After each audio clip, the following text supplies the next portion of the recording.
আচ্ছা দেখো, স্ক্রিন দেখতে পাওয়া যাচ্ছে? হ্যাঁ স্যার।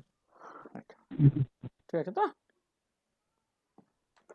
আচ্ছা, যেহেতু যেহেতু ওই তোমার সকল অনলাইনে মানে ইয়েতে ইউটিউবে আমাদের লেকচারগুলো পরপর পরপর করে দেওয়া আছে, আমরা প্রথমে ওটা বেসিক্যালি বিএসসি স্ট্যান্ডার্ডের আর কি, তাহলে সেইটা আমরা প্রথমে একটু রিভাইজ করব। রিভাইজ করতে যেহেতু দেখবে মানে এই রিভিশনের সময় কিন্তু আমার একটা সবসময় টার্গেট থাকবে, সেটা হচ্ছে যে তোমাদের নেটের সিলেবাসে টোটাল যে পার্টটা আছে সেই পার্টটা কিন্তু আমরা এই সেমিস্টারে কভার করে নেব। মানে স্ট্যাটিস্টিক্যাল মেকানিক্স নেট পরীক্ষাতে যতখানি জিনিস মানুষের জানতে হয় আর কি, ততখানি পোর্শন কিন্তু আমরা এই সেমিস্টারের মধ্যে কভার করে নেব আর কি। ঠিক আছে, তাহলে আমরা ব্যাপারটা শুরু করি যে ইন্ট্রোডাকশন টু স্ট্যাটিস্টিক্যাল মেকানিক্স। আসলে সেমিস্টার থ্রিতে তোমার দুটো ইউনিট আছে স্ট্যাটিস্টিক্যাল মেকানিক্সে। সেমিস্টার ওয়ানে যেমন তোমাদের একটা আছে, সেমিস্টার থ্রিতে হচ্ছে এই এর পরে আরও দুটো ইউনিট আছে। সেই দুটো ইউনিটকে যদি আমি অ্যাডভান্স স্ট্যাটিস্টিক্যাল মেকানিক্স বলি, যেহেতু এটা ফিজিক্যাল স্পেশাল যারা তারাই কেবলমাত্র পড়বে, তাহলে এইটাকে আমি সেই জন্য ইন্ট্রোডাক্টরি স্ট্যাটিস্টিক্যাল থার্মোডাইনামিক্স বা ইন্ট্রোডাকশন টু স্ট্যাটিস্টিক্যাল থার্মোডাইনামিক্স এরকম একটা নাম দিচ্ছি আর কি। ঠিক আছে, আচ্ছা আচ্ছা, স্ট্যাটিস্টিক্যাল থার্মোডাইনামিক্স এই জিনিসটা কি, এইটা নিয়ে যদি তুমি কথাবার্তা বলতে চাও, তাহলে প্রথমে শুরু করবে এরকম একটা জায়গা দিয়ে, যে কথাগুলো আমি হয়তো প্রত্যেকটা সাবজেক্ট পড়ানোর ইন্ট্রোডাক্টরি ক্লাসে বলে থাকি। সেটা হচ্ছে এই যে যে তুমি যদি ফিজিক্যাল কেমিস্ট্রির থিওরিগুলোকে দেখো, তাহলে সেই থিওরিগুলোকে তুমি মেজর দুটো ক্যাটাগরিতে ভাগ করতে পারো। কিছু কিছু থিওরি আছে যে থিওরিগুলো কোনো অ্যাজাম্পশন বা পস্টুলেটের উপর নির্ভর করে না। আমি ডেইলি লাইফে যে সমস্ত এক্সপিরিয়েন্স গ্যাদার করি বা এক্সপেরিমেন্টাল অবজারভেশনস যেগুলো পাই, সেগুলোকে জেনারেলাইজ করা হয় এইসব থিওরির থ্রু দিয়ে। আমরা সকাল ক্লাসিক্যাল থার্মোডাইনামিক্স তো আমরা যখন পড়েছো, তার যে first law, second law, zeroth law এগুলো পড়েছো, বা কেমিক্যাল কাইনেটিক্সের ল অফ মাস অ্যাকশনস পড়েছো, বা ইলেকট্রোকেমিস্ট্রিতে ফ্যারাডেজ ল পড়েছো। এই যে লগুলো, এইগুলো বেসিক্যালি হচ্ছে তোমার এক্সপেরিমেন্টাল অবজারভেশনস এবং এক্সপিরিয়েন্স যেগুলো গ্যাদার করছো তোমার ডেইলি লাইফে, তার জেনারেলাইজেশন। আর উল্টো দিকে কিছু কিছু থিওরি আছে যে থিওরিগুলো শুরুই হয় কিছু অ্যাজাম্পশন বা পস্টুলেটস থেকে। যেমন বোর্ড থিওরি তোমরা যখন পড়ো, ওগুলো শুরুই হয় কিছু অ্যাজাম্পশন বা পস্টুলেটস থেকে। তিনটে অ্যাজাম্পশন বা পস্টুলেটস থাকে, সেখান থেকে বোর্ড থিওরি শুরু হচ্ছে। তোমরা কাইনেটিক থিওরি অফ গ্যাস যখন পড়ো, তোমার কাইনেটিক থিওরি অফ গ্যাসও কিন্তু শুরু হয় কিছু অ্যাজাম্পশনস অর পস্টুলেটস থেকে। মানে 7টা 8টা অ্যাজাম্পশন বা পস্টুলেট তুমি প্রথমে বলে নাও, তারপরে তুমি জাস্ট অঙ্ক টঙ্ক ইত্যাদিগুলোকে করতে থাকো আর কি। তার মানে এটা দাঁড়াচ্ছে যে আমি সেটাই প্রথমে লিখেছি আজকে, two different kind of theories. First kind of theory does not depend on any assumptions or postulate. They are the generalization of experimental observations and experiences gathered. Example হচ্ছে তোমার laws of classical thermodynamics, experimental chemical kinetics, etc. R there are some theories that depends on certain assumptions or postulates, এবং সেইগুলোর মধ্যে যেগুলো পড়ে সেটা হচ্ছে তোমার কোয়ান্টাম মেকানিক্স, যেটা আমরা পড়ছি, kinetic theory of gas already আমরা পড়েছি।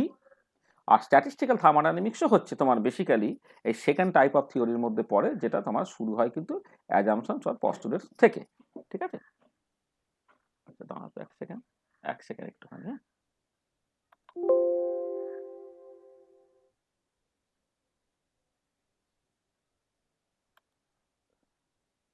মানে এক সেকেন্ড, এটা আসলে এটা খুললে দেখছি তোমার অসুবিধা হচ্ছে।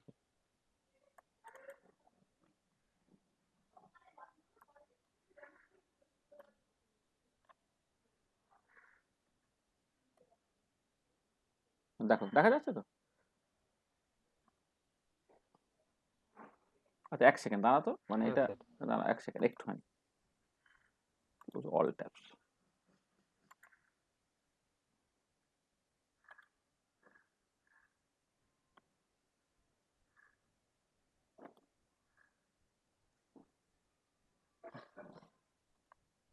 হ্যাঁ দেখো, যেটা বলছি, মানে আসলে ওই মানে ফুল স্ক্রিনটাই নিচে থাকছিল, আমি যদি কিছু লিখতে চাই ওইভাবে লিখতে পারতাম না আর কি, সেই জন্য জাস্ট বলেছি।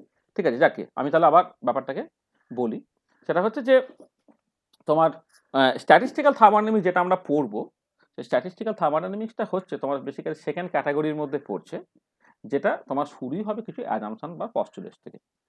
আর এইখানে আরও দু একটা কথাবার্তা আমি অলরেডি পরের স্লাইডগুলোতে যাওয়ার আগেই অলরেডি বলে দিই। সেটা হচ্ছে এই যে যদি তুমি এক্সপেরিমেন্টাল অবজারভেশন বা এক্সপিরিয়েন্সেস গ্যাদার, তার উপরে বেশ করে কোনো একটা থিওরি বা ল ডেভেলপ করো, সেই থিওরি বা ল এইগুলো না ভুল হওয়ার সম্ভাবনা নেই। সেই জন্যই এই যে থার্মোডাইনামিক্সের ফার্স্ট ল, সেকেন্ড ল, এগুলো কিন্তু তুমি কোনো ভায়োলেশন পাবে না, ঠিক আছে? কিন্তু অন দ্য আদার হ্যান্ড যদি কাইনেটিক থিওরি অফ গ্যাস বা বোর থিওরি ইত্যাদিগুলো, সেইগুলো হয়তো কিছু অ্যাজাম্পশন বা পস্টুলেটের উপর বেশ করে তুমি ডেভেলপ করেছো, এবার সেই অ্যাজাম্পশন বা পস্টুলেটগুলোর মধ্যে যদি কোনো গন্ডগোল থাকে, তাহলে কিন্তু ফাইনাল যে রেজাল্টটায় তুমি পৌঁছাবে সেই রেজাল্টটা কিন্তু ইনকমপ্লিট বা এরোনিয়াস হবে। হ্যাঁ, তাহলে খেয়াল রাখতে হবে যে যখন অ্যাজাম্পশন বা পস্টুলেটের উপর বেস করে কোনো একটা থিওরি তুমি ডেভেলপ করছো, তখন ফাইনাল রেজাল্টটা নেসেসারিলি কারেক্ট হবে, এর কোনো বাধ্যবাধকতা নেই। এবারে যখন সেটা কারেক্ট হবে না, তখন তোমাকে আবার ফিরে যেতে হবে, অ্যাজাম্পশন বা অ্যাপ্রক্সিমেশনগুলো সুইটেবলি মডিফাই করতে হবে, অঙ্কটাকে আবার কষতে হবে। তাহলে এইরকমভাবে ট্রায়াল অ্যান্ড এরর করে করে করে করে করে করে তোমাকে একটা ফাইনাল জায়গায় এসে পৌঁছাতে হবে। যেমন ধরো তুমি কাইনেটিক থিওরি অফ গ্যাসের উপরে বেস করে আইডিয়াল গ্যাসের ইকুয়েশন অফ স্টেট তুমি তৈরি করে ফেলতে পারো, P V equal to nRT বা পি ভি ইকুয়াল টু এনকেটি। এবং বাস্তবে দেখতে পাচ্ছ যে ওই গ্যাসগুলো, বাস্তবে গ্যাসগুলো কিন্তু আইডিয়াল গ্যাসের ইকুয়েশন অফ স্টেটটাকে ওবে করছে না। কেন করছে না? কারণ যে পস্টুলেটস গুলো তুমি নিয়েছিলে কাইনেটিক থিওরি অফ গ্যাসে, যেখানে বলা হয়েছিল যে গ্যাস মলিকিউলগুলো তারা পয়েন্ট মাসে, তাদের কোনো ফাইনাইট ভলিউম নেই, তুমি ধরে নিয়েছিলে তারা হচ্ছে নন ইন্টারঅ্যাক্টিং, অর্থাৎ তাদের মধ্যে কোনো ইন্টারমলিকুলার ইন্টারাকশন নেই। কিন্তু বাস্তবে গ্যাস মলিকিউলগুলো পয়েন্ট মাস নয়, তাদের ফাইনাইট ভলিউম আছে এবং গ্যাস মলিকিউলকে একে অপরের সাথে ইন্টারাক্ট করে। তাহলে এইগুলোকে ইনক্লুড করতে হয়। ইনক্লুড করে তুমি কি কও, অঙ্কটাকে আরেকবার কষো, কষে তুমি আইডিয়াল গ্যাসের ইকুয়েশন অফ স্টেটটাকে তুমি জাস্ট বেসিক্যালি এটাই চলে আসতে পারো, ভ্যান ডাল গ্যাসের ইকুয়েশন অফ স্টেটে চলে আসতে পারো। ঠিক একই রকমভাবে বোর থিওরি, সে কতগুলো অ্যাজাম্পশনের উপরে বেশ করে যে নিউক্লিয়াসকে কেন্দ্র করে নাকি সার্কুলার অরবিটে ইলেকট্রনগুলো ঘুরছে, কিন্তু তুমি দেখেছো যে না, বাস্তবে হয়তো সবসময় অরবিটগুলো সার্কুলার নয়, সেখানে ইলেকট্রিক্যাল অরবিট আসে, সেটা সমারফেল্ড থিওরিতে তুমি পাচ্ছ। পরবর্তীকালে তুমি দেখবে যে ওগুলা ছিল অরবিটেই নয়, অর্থাৎ পিকচারটা 2 ডাইমেনশনালই নয়, পিকচারটা একটা 3 ডাইমেনশনাল। সেই জন্য ওয়েভ মেকানিক্যাল মডেল অর্থাৎ শ্রোডিঞ্জার ইকুয়েশন, সেগুলো নিয়ে তখন তুমি কথাবার্তা বলো। ঠিক আছে? তো তাহলে এটা মাথায় রাখতে হবে যে ফার্স্ট কাইন্ড অফ থিওরিগুলো, সেইগুলোর অ্যাবসলিউট কারেক্টনেস নিয়ে কোথাও কোনো সন্দেহ নেই। কিন্তু সেকেন্ড কাইন্ড অফ থিওরি, যেগুলো শুরু হবে কিছু অ্যাজাম্পশন বা পস্টুলেটস থেকে, সেইগুলো কিন্তু ঠিক কি না সেইটা তোমাকে কোথাও একটা চেক করতে হবে। কেমন করে তুমি চেকটাকে করবে? তুমি আলটিমেটলি যে রেজাল্টটাকে পেলে, সেই রেজাল্টটা ঠিক কিনা সেটা অলরেডি এস্টাবলিশ কোনো কারেক্ট থিওরিটিক্যাল রেজাল্ট বা এক্সপেরিমেন্টাল রেজাল্ট, তার সঙ্গে কম্পেয়ার করে তোমাকে জাস্ট দেখে নিতে হবে। ঠিক আছে? এটা মাথায়। তো সেটাই আমরা পরের স্লাইডগুলোতে বেসিক্যালি জাস্ট বলছি। সেটা হচ্ছে এই যে, তাহলে স্ট্যাটিস্টিক্যাল থার্মোডাইনামিক্সের কনটেক্সটে কথাগুলোকে বলবো। স্ট্যাটিস্টিক্যাল থার্মোডাইনামিক্স কি, মানে how can we define statistical thermodynamics? আচ্ছা, স্ট্যাটিস্টিক্যাল থার্মোডাইনামিক্সের আগে মানে জেনারেল সাবজেক্টটাকে বলা উচিত ছিল স্ট্যাটিস্টিক্যাল মেকানিক্স। তাহলে স্ট্যাটিস্টিক্যাল মেকানিক্স কি সেটা আমি প্রথমে ডিফাইন করি, তারপরে সেইখান থেকে আমি জাস্ট দেখবো যে স্ট্যাটিস্টিক্যাল থার্মোডাইনামিক্স বলতে আমি অ্যাকচুয়ালি কি বুঝছি। আচ্ছা, স্ট্যাটিস্টিক্যাল মেকানিক্স কি? না, statistical mechanics is the subject that deals with microscopic basis of macroscopic property. The statistical mechanics is the subject that deals with microscopic basis of macroscopic property. Macroscopic মানে bulk property, অর্থাৎ তুমি একটা system consider করছো যেখানে huge number of particles আছে, বা তার সাইজটাও হচ্ছে খুব বড় আর কি, তার ভলিউমটাও খুব বেশি আর কি, সেই ধরনের সিস্টেম। মানে ভলিউমটাও খুব বড়, নাম্বার অফ পার্টিকেলসও খুব বড় আর কি, সেই ধরনের সিস্টেম।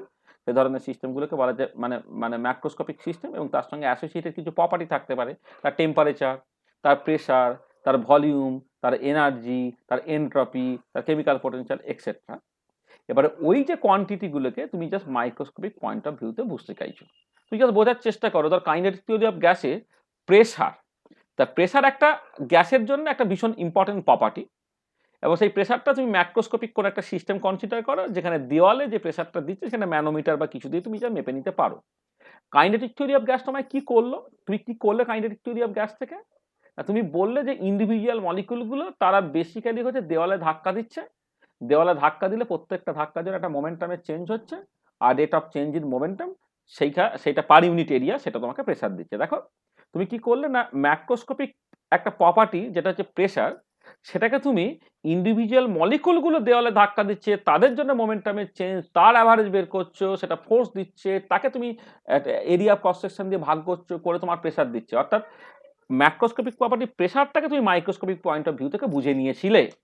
ঠিক একই রকমভাবে টেম্পারেচার, যেটা থার্মোমিটার দিয়ে মাপতে হয়, যেটা একটা ম্যাক্রোস্কোপিক প্রপার্টি, যেটা বাল্ক বা ম্যাক্রোস্কোপিক সিস্টেমের জন্য ওটা অ্যাসোসিয়েটেড।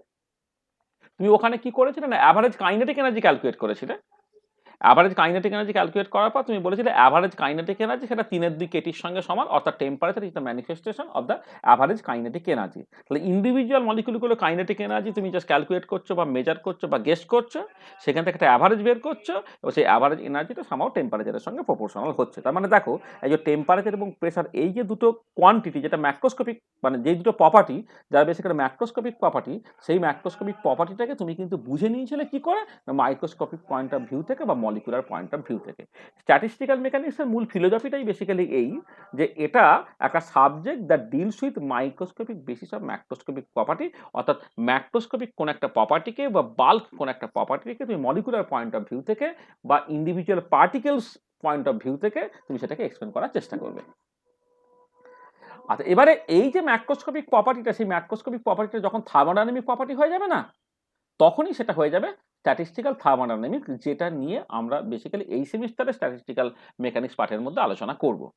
তাহলে আমাদের সাবজেক্টটা বেসিক্যালি মানে জেনারেল সাবজেক্টে স্ট্যাটিস্টিক্যাল মেকানিক্স, তার একটা পার্ট যেটা বেসিক্যালি স্ট্যাটিস্টিক্যাল থার্মোডাইনামিক্স, সেটা নিয়ে বেসিক্যালি আমাদের আলোচনা হবে। তাহলে স্ট্যাটিস্টিক্যাল থার্মোডাইনামিক্সটা কি হলো না, বেসিক্যালি স্ট্যাটিস্টিক্যাল থার্মোডাইনামিক্সটা হচ্ছে বেসিক্যালি একটা subject that deals with microscopic basis of the macroscopic thermodynamic property.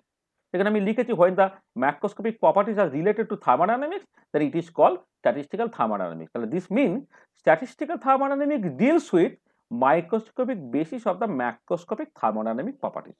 তাহলে statistical thermodynamics কি? Statistical thermodynamics is a subject that deals with microscopic basis of the macroscopic thermodynamic properties. আচ্ছা, এবারে আমি এই যে শুরুতে যে কথাগুলো বলছিলাম যে ওই যে থিওরিগুলো সকল অ্যাজাম্পশন বা পস্টুলেটের উপর বেস করে তাদের জেনারেল অ্যাপ্রোচটা কেমন, তাদের যে জেনারেল অ্যাপ্রোচটা স্ট্যাটিস্টিক্যাল থার্মোডাইনামিক্স বা স্ট্যাটিস্টিক্যাল মেকানিক্সের অ্যাপ্রোচটা বেসিক্যালি একই রকমের। তাহলে সেটা কাইনেটিক থিওরি অফ গ্যাস যদি তুমি অলরেডি পড়ে ফেলেছো, তার সঙ্গে ব্যাপারটা জাস্ট কোরিলেট করে করে পড়ার চেষ্টা করো। কি না, প্রথমে তোমাকে acknowledge that macroscopic system is consist of huge number of particles called the molecules. প্রথমে তুমি অ্যাকনলেজ করো যে a macroscopic system is consist of huge number of particles, যাদের তুমি নাম দিচ্ছ হচ্ছে molecules. This is first important point, যে acknowledge that a macroscopic system is consist of huge number of particles call the molecule. একটা kinetic theory of গ্যাসও তুমি এই করেছিলে। আচ্ছা, তারপর তোমাকে কি করতে হবে যে ইন্ডিভিজুয়াল যে মলিকুলগুলো তার সঙ্গে একটা অ্যাসোসিয়েটেড প্রপার্টি তোমাকে যা ধরে নিতে হবে। সেই প্রপার্টি তুমি যদি মাপতে পারো ভালো, না মাপতে পারলে তোমাকে জাস্ট একটা গেস করে নিতে হচ্ছে। তাহলে কি বলা হচ্ছে না, আইদার সেকেন্ড স্টেপে যেটা করবে তুমি, either measure or guess the static and dynamic property of individual molecules. মানে ইন্ডিভিজুয়াল মলিকুলসগুলোর সঙ্গে অ্যাসোসিয়েটেড প্রপার্টি, যেটা তোমার মোশনের সঙ্গে রিলেটেড হতে পারে, বা সে কেউ চুপচাপ বসে আছে, কোনো মোশন নেই, তার সঙ্গে রিলেটেড হতে পারে আর কি। সেই ধরনের প্রপার্টিগুলো তোমাকে আইদার, ধরো মাস একটা স্ট্যাটিক প্রপার্টি, সেটা সময়ের সাথে সাথে পাল্টায় না। আবার ভেলোসিটি সেটা একটা ডায়নামিক প্রপার্টি, সেটা সময়ের সাথে সাথে পাল্টায়। সেই জন্য বলা হচ্ছে either measure or guess the static or dynamic property of the individual molecules. আচ্ছা, এবারে এই যে ইন্ডিভিজুয়াল মলিকুলগুলো এতটাই মাইক্রোস্কোপিক, এতটাই ছোট, আমি তাদের যে সঙ্গে অ্যাসোসিয়েটেড প্রপার্টিটা তুমি ডিরেক্টলি এক্সপেরিমেন্টালি মেপে নেবে, এটা কিন্তু সবসময় সম্ভব না। ধরো তুমি জানো যে একটা গ্যাসিয়াস সিস্টেমে কোনো একটা ফাইনাইট টেম্পারেচারে গ্যাস মলিকুলগুলো তাদের স্পিড, তাদের র্যান্ডম ক্যাওটিক মোশন আছে, তারা নিজেদের মধ্যে ধাক্কাধাক্কি করছে এবং তাদের স্পিডটা 0 থেকে ইনফিনিটি যা খুশি হতে পারে। এবার তুমি একটা পার্টিকুলার মলিকুল তার দিকে ক্যামেরা ফিট করে রাখলে এবং সেই মলিকুলটা সময়ের সাথে সাথে জাস্ট পাল্টাচ্ছে, তার স্পিডটা সময়ের সাথে সাথে পাল্টাচ্ছে, এইটা কিন্তু তোমার পক্ষে দেখা বা মাপা প্রায় মানে ইম্পসিবল। হয়তো এখন মডার্ন স্পেকট্রোস্কোপি বা লেজার টেজার ইত্যাদি আবিষ্কার হওয়ার পরে হয়তো কিছুটা করা সম্ভব, কিন্তু এটা ইউজুয়ালি কিন্তু এক্সট্রিমলি ডিফিকাল্ট একটা ব্যাপার। তখন তোমাকে কি করতে হচ্ছে না, তখন তোমাকে ওই সকল পস্তুলেট বা অ্যাজাম্পশনের উপরে বেস করে তোমাকে জাস্ট বলে নিতে হচ্ছে যে ঠিক আছে, আমি ইন্ডিভিজুয়াল মলিকুলগুলো স্পিডটা মাপতে পারছি না, কিন্তু আমি এরকম একটা বলতে পারছি যে স্পিডটা 0 থেকে ইনফিনিটি যা খুশি হতে পারে। আমি ইন্ডিভিজুয়াল মলিকুলগুলোর ট্র্যাজেক্টরিটা মাপতে পারছি না, বা কোন রাস্তা দিয়ে যাচ্ছে আমি বলতে পারছি না, কিন্তু আমি ধরে নিচ্ছি যে তাদের র্যান্ডম বা ক্যাওটিক মোশনস আছে। বা দুটো ধাক্কার মধ্যে যে পাথটা এক্স্যাক্টলি কেমন করে গেল আমি দেখতে পাচ্ছি না, কিন্তু আমি ধরে নিচ্ছি যে দুটো ধাক্কার মধ্যে পাথটা সে স্ট্রেট লাইনে বা লিনিয়ারলি যাচ্ছে। তাহলে এই টাইপের কিছু অ্যাজাম্পশন বা পস্তুলেট তোমাকে কিন্তু ধরে নিতে হয়। তাহলে তারপরে তোমাকে কি করতে হবে, তারপরে হচ্ছে ওই ইন্ডিভিজুয়াল মলিকুল তাদের যে প্রপার্টিগুলো তুমি পেলে সেই প্রপার্টিগুলো সাম কাইন্ড অফ অ্যাভারেজ করতে হবে, অ্যাভারেজ করে তোমাকে ম্যাক্রোস্কোপিক প্রপার্টিটা পেতে হবে। তাহলে make some kind of averaging of the microscopic property to get the property of the macroscopic system as a whole. তাহলে দেখো কি হলো, তাহলে প্রথমে তোমাকে অ্যাজিউম করে নিতে হচ্ছে যে কোনো একটা macroscopic system is consist of huge number of microscopic particles or the molecules. Second স্টেপে তুমি কি করছো, সেই ইন্ডিভিজুয়াল মলিকুলের সঙ্গে অ্যাসোসিয়েটেড কোনো একটা পার্টিকুলার প্রপার্টি তুমি আইদার মেজার করো নাহলে গেস করো। যদি মেজার করা সম্ভব না হয় তাহলে যখন তুমি গেস করবে তখন তোমাকে কিছু অ্যাজাম্পশন বা পস্টুলেট নিতে হতে পারে। আর থার্ডলি আমি যেটা বললাম, তুমি এবারে সাম কাইন্ড অফ অ্যাভারেজিং করো, মানে অঙ্ক টঙ্ক কষে তুমি একটা অ্যাভারেজিং করো। আর এবারে কথাটা হচ্ছে, এই যে অ্যাভারেজিংটা তুমি করবে বলছো না, এটা খুব একটা সহজ কাজ কিন্তু নয়। কেন সহজ নয়? কারণ তুমি আলটিমেটলি একটা ম্যাক্রোস্কোপিক প্রপার্টিতে এক্সপ্লেন করবে একটা ম্যাক্রোস্কোপিক সিস্টেমে নাম্বার অফ পার্টিকেলের সংখ্যা বা নাম্বার অফ মলিকুলের সংখ্যা কিন্তু হিউজ। হিউজ মানে কতটা? This is of the order of Avogadro number. Avogadro number মানে 10⁻23। 10⁻23 কিন্তু হিউজ নাম্বার। জয়ন্ত, জয়ন্ত বাবা, এই যে অ্যাভোগাড্রো নাম্বার যে খুব বড় সেটা তুই ফিল করিস? মানে ওই যে 6.023 ইন্টু 10⁻23 মানে জাস্ট 1 মোল। অবশ্যই। হ্যাঁ, মানে মানে বড় মানে ঠিক মানে কিভাবে ফিলটা করিস বলতো?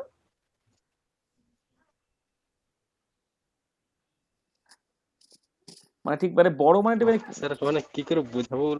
হ্যাঁ, মানে কি করে বোঝাবো, মানে আমিও আর কি, মানে তুই যতটা কল্পনা করছিস তার থেকেও মনে হয় বড় বলতে গেলে। হ্যাঁ, বল বল।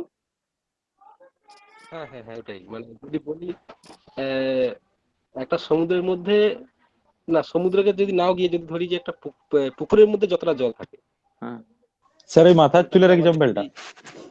হ্যাঁ আচ্ছা ঠিক আছে, ও যখন বলছে এই ধর এই যে মাথা চুলের এক্সাম্পলটা সন্দীপ বলছে, সন্দীপের এক মানে কি বলবো এক মাথা চুল আর কি, মানে আমার মতো টাক টাক পড়ে যায়নি আর কি, সন্দীপের কি এক মাথা চুল। ঠিক আছে, ঠিক আছে। আর সূচনা সুচেতার কত বড় কত চুল? অনেক চুল না কম চুল? কি বলে তোর মাটা, কি বলে যে তোর চুলটা পাতলা না ঘন, কি বলে রে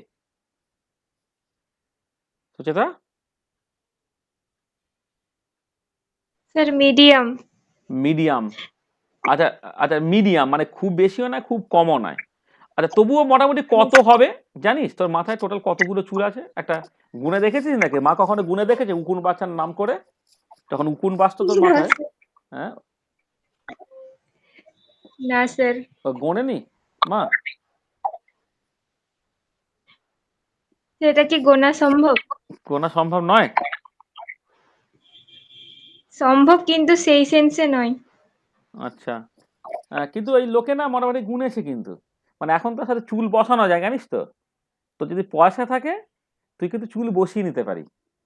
হ্যাঁ, এবার তোর এই সামনের দিকে টাক পড়ে গেছে, হ্যাঁ, তাহলে সেখানে কিন্তু তুই চাইলে চুল বসিয়ে নিতে পারিস। এবার চুল বসানোর সময় কিন্তু এত পার চুল পয়সা নেবে। পার চুল এখন 50 টাকা রেট যাচ্ছে, 50 টাকা 60 টাকা রেট যাচ্ছে, বুঝতে পেরেছিস?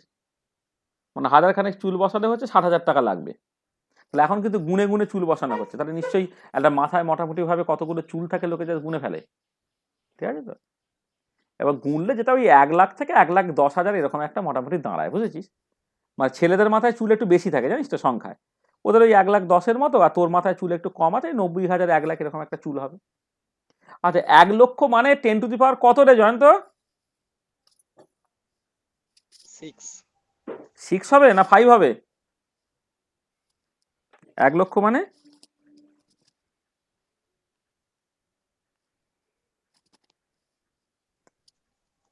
5। তাহলে 10 টু দি পাওয়ার 5 হচ্ছে তোর মাথায় যতগুলো চুল আছে ততটা। আর এখানে কতর গল্প না 10 টু দি পাওয়ার 23 এর গল্প। তা তোর যে এক মাথা চুল, ও বলছে হয়তো গোনা যায় কিন্তু প্রায় ইম্পসিবল। সেই ইম্পসিবল জিনিসটা মাত্র 10 টু দি পাওয়ার 5। আর এখানে আমরা গল্প করছি যদি তুমি ধরো 58.5 গ্রাম সোডিয়াম ক্লোরাইড নিয়ে নাও, নুন নিয়ে নাও, সেটা হয়তো প্রত্যেক দিনই হয়তো তোমার 50 গ্রাম, মানে 1 মুঠো নুন আর কি, হ্যাঁ, বা 1 মুঠোও নয় আর কি, আর একটু কম তোমার নুন আর কি। সেইখানে যদি Na প্লাস এবং Cl মাইনাস আয়নের সংখ্যা তুমি দেখো, সেটা হচ্ছে 6 মানে 2 ইন্টু অ্যাভোগাড্রো নাম্বার, মানে 2 ইন্টু 6.023 ইন্টু 10 টু দি পাওয়ার 23। তাহলে বুঝতে পারছিস, তাহলে তোর মাথাটাতে এত বড় নিরেট মাথা, সেইখানে মাত্র 1 লক্ষ চুল, তাই তুই মাপতে পারবি না মনে করছিস। আর একটা মানে 1 মুঠো নুন, তার মধ্যে হচ্ছে তার প্রায় কয়েক গুণ মানে অ্যাভোগাড্রো নাম্বার অ্যামাউন্টের জাস্ট বেসিক্যালি ওরকম নুনের মানে Na প্লাস বা Cl মাইনাস আয়ন আছে, বা তুমি যদি আজকে চিনি না, হয়তো সুক্রোজ মলিকুলস আছে আর কি।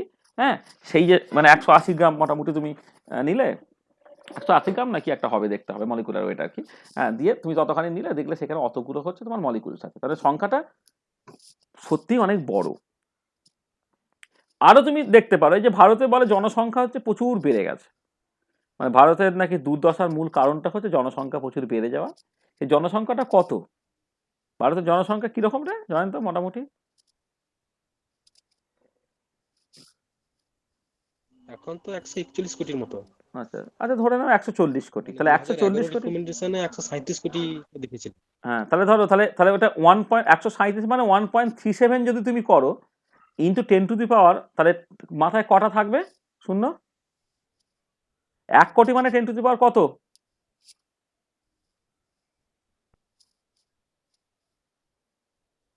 কি রে, 8 কেন সব এই লক্ষ কোটি মাথায় কত 10 টু দি পাওয়ার কত থাকে, এইসব ভুল হয়ে যাচ্ছে কেন ছোটুরা? 8 8 8 8 হয়? 1 কোটি মানে 10 to the power 8। 10 to the power 7. 10 to the power 7 হয়। তাহলে এই সবগুলো মানে কি, মানে আসলে তাহলে Seven পরে যখন মাইনে পাবি 1 লাখ টাকা, 10 লাখ টাকা, হ্যাঁ, বছরে রোজগার হবে তোর 1 কোটি টাকা, তাহলে তো তুই হিসেবে গন্ডগোল করে ফেলবি। হ্যাঁ, আর মাথায় শূন্য মানে কটা শূন্য, 7টা না 8টা, 5টা না 6টা, এগুলো তো খুব ইম্পর্টেন্ট নাকি? ওই 3 ইডিয়টস সিনেমা, 3 ইডিয়টস, হ্যাঁ 3 ইডিয়টস সিনেমাটা আরেকবার দেখবি, ঠিক আছে? হ্যাঁ, ওই রাজুকে শেখাচ্ছিল না, রাজু আর ফারহানকে, জাস্ট ওই 2 5, তারপরে অনেকগুলো শূন্য দিয়ে দিল, একটা একটা করে শূন্য কাটছে, হ্যাঁ, করে হচ্ছে সেখানে 2.5 কোটি টাকা থেকে হচ্ছে তোর বেসিক্যালি হচ্ছে 2,500 টাকা রোজগার হলে প্রবলেম কি, মনে পড়ছে? তো এখানে শূন্য ব্যবহারগুলো ঠিক করে করতে হবে তো, নাহলে তো মানে তুই মানে কেউ একজন 1 লক্ষ টাকা রোজগার করে, কেউ একজন 10 লক্ষ টাকা রোজগার করে, তা তো অনেক তফাৎ দুজনের মধ্যে না, এইটা। তাহলে কটা শূন্য তো ঠিক করে ঠিক করতে হবে। হ্যাঁ, নাহলে তোকে একটা হয়তো মানে করে একটা এতে তোকে হয়তো মুখে বললো যে তোমাকে পার ইয়ার 10 লক্ষ টাকা স্যালারি দেওয়া হবে, এবারে যে চেকটা তোমাকে দিল দেখা গেল যে 1-এর পরে 5টা শূন্য বসিয়ে তোমায় পাঠিয়ে দিয়েছে, তুই তাতে খুশি হয়ে গেলি। বা উল্টোটা, তুই হয়তো কাউকে 1 লক্ষ টাকা তোকে পে করতে হবে, একটা চেক তুই লিখে দিচ্ছি, 1-এর পরে হচ্ছে 6টা শূন্য দিয়ে তাকে পাঠিয়ে দিলি, ব্যাস তোর একদম ব্যাংক পুরো ব্যালেন্স পুরো জিরো হয়ে গিয়ে নেগেটিভ ব্যালেন্স হয়ে গেল। বা নেগেটিভ ব্যালেন্স তো হবে না, তোমাকে চেক বাউন্স করবে, তোমাকে পুলিশে ধরে নিয়ে যাবে, সেরকম হবে।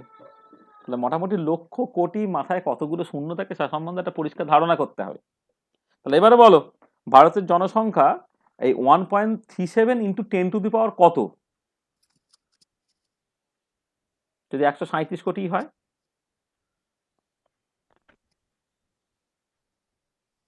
কত রে? 5 কে ছেলে বল দেখি, ভারতের জনসংখ্যা হচ্ছে 137 কোটি, তাহলে সেটা 1.37 ইন্টু 10 টু দি পাওয়ার কত হবে? 10 to the power 9. তা সেইটা কে 5 বলছে কি রে ভাই? 10 to the power 9 হবে স্যার। তা 10 টু দি পাওয়ার 9 হবে, হ্যাঁ 1.37 ইন্টু 10 টু দি পাওয়ার 9। তাহলে ভারতে এত লোক, সেই লোকের সংখ্যাটা মাত্র 10 টু দি পাওয়ার 9, আর আমরা কার কথা বলছি না 10 টু দি পাওয়ার 23 এর কথা বলছি। আর সারা পৃথিবীতে কত জনগণ আছে সেটা অ্যারাউন্ড যদি 1000 কোটি তুমি ধরে নাও, সেটা কত হচ্ছে না 10 টু দি পাওয়ার 10 এর মতো হচ্ছে। আমাকে যেতে হবে 10 টু দি পাওয়ার 23 পর্যন্ত। তাহলে বোঝার চেষ্টা করতে পারছো যে কি হিউজ একটা ব্যাপার। আচ্ছা, পৃথিবীর ওজন জানো কত কেজিতে? পৃথিবীর ওজন কি রে, না, কে জানিস পৃথিবীর ওজন কিরকম হতে পারে? 6 into 24 সন, ওই 6 into 10 to the power 24 এরকম হয় কেজি। 24 নয়, 10 টু দি পাওয়ার 18 কেজির মতো। পৃথিবীর ওজন হচ্ছে ওই 10 টু দি পাওয়ার 18 কেজি, এরকম 10 টু দি পাওয়ার 18। তাহলে পৃথিবীটাকে তুমি যদি একটা দাঁড়িপাল্লায় বসিয়ে ওজন করতে, তাহলে তার ওজন হতো কেজিতে 10 টু দি পাওয়ার 18। তুমি দেখো যে পৃথিবীর ওজনটা কেজিতে করলে যা হবে তার তুলনায় 1 লক্ষ গুণ বেশি হচ্ছে 1 অ্যাভোগাড্রো নাম্বার অ্যামাউন্টে মানে মানে 1 মোল কোন একটা সাবস্টেন্সে যতগুলো মলিকুল থাকে সেইটা। তাহলে জাস্ট একটু ফিল করো যে অ্যাভোগাড্রো নাম্বার মানে হিউজ, মানে ঠিক কতটা হিউজ আর কি, তোমার প্রায় কল্পনার বাইরে চলে যাচ্ছে আর কি। হ্যাঁ, বা এই যে প্লাঙ্ক কনস্ট্যান্ট বলা হয় ছোট, ছোট তো বুঝলো ঠিক কতটা ছোট, মানে 10⁻34টা ঠিক অ্যাকচুয়ালি কতটা সেটা ফিল করতে, একটা চুলের উইথ তুমি দেখো, সেখান থেকে তুমি জাস্ট ভাবো ওটাকে কতবার ওই চুলটাকে চিরতে পারলে একটা উইথ হচ্ছে 10⁻34 এই অর্ডারের হবে আর কি, তবে তুমি ফিল করতে পারবে।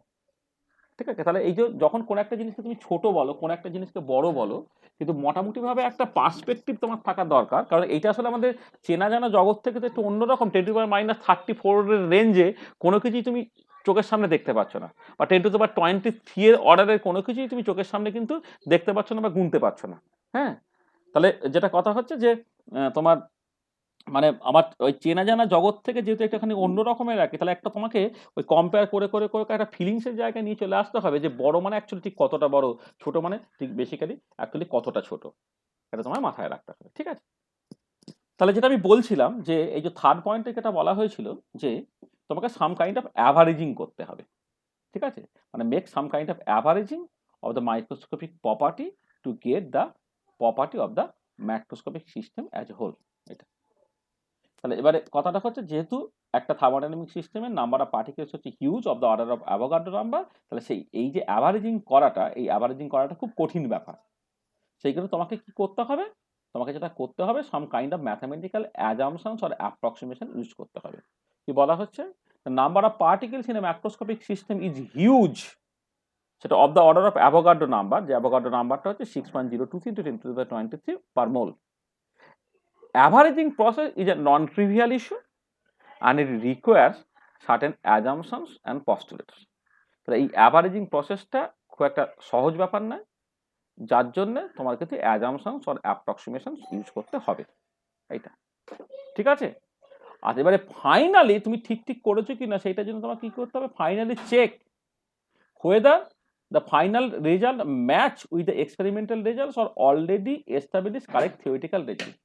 ফাইনালি তুমি চেক করো যেটা পেয়েছো সেটা তোমার এক্সপেরিমেন্টাল রেজাল্ট বা অলরেডি এস্টাবলিশ কারেক্ট থিওরিটিক্যাল রেজাল্টের সঙ্গে মিলে গেছে কিনা। If they match then it is fine, if not then modify the assumptions and approximation accordingly, redo the calculation again and again until a satisfactory result is obtain. তা তোমাকে যেটা করতে হবে যে অ্যাজাম্পশন বা অ্যাপ্রক্সিমেশনস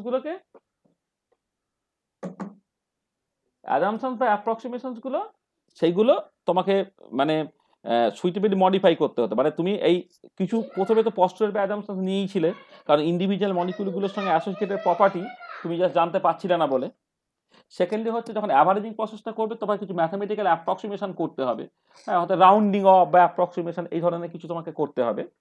করার পরে যে রেজাল্টটা পেলে সেই রেজাল্টটা একটা ভুল ঢুকে যাওয়াটা খুব স্বাভাবিক, কারণ কিছু পস্টুলেট বা অ্যাজাম্পশনস তুমি নিয়েছো যেগুলো তোমার অ্যাডিকুয়েট না হতে পারে, বা যে অ্যাপ্রক্সিমেশনগুলোকে নিয়েছো সেই অ্যাপ্রক্সিমেশনগুলো অ্যাডিকুয়েট না হতে পারে, ফাইনাল রেজাল্টটা ভুলে ভরা হতেই পারে। যদি তোমার মানে ঠিক না ভুল তোমাকে চেক করে নিতে হবে এক্সপেরিমেন্টাল রেজাল্টের সঙ্গে বা অলরেডি এস্টাবলিশ কারেক্ট থিওরিটিক্যাল রেজাল্টের সঙ্গে কম্পেয়ার করে।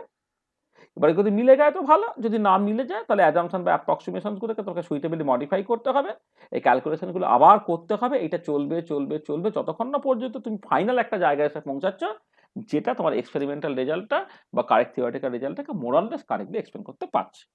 তাহলে এই 5টা স্টেপস বেসিক্যালি তোমার স্ট্যাটিস্টিক্যাল মেকানিক্সের অ্যাপ্রোচ। তাহলে এই স্টেপগুলোকে পরপর পরপর পরপর করে তোমাকে কিন্তু অ্যাপ্লাই করতে হবে।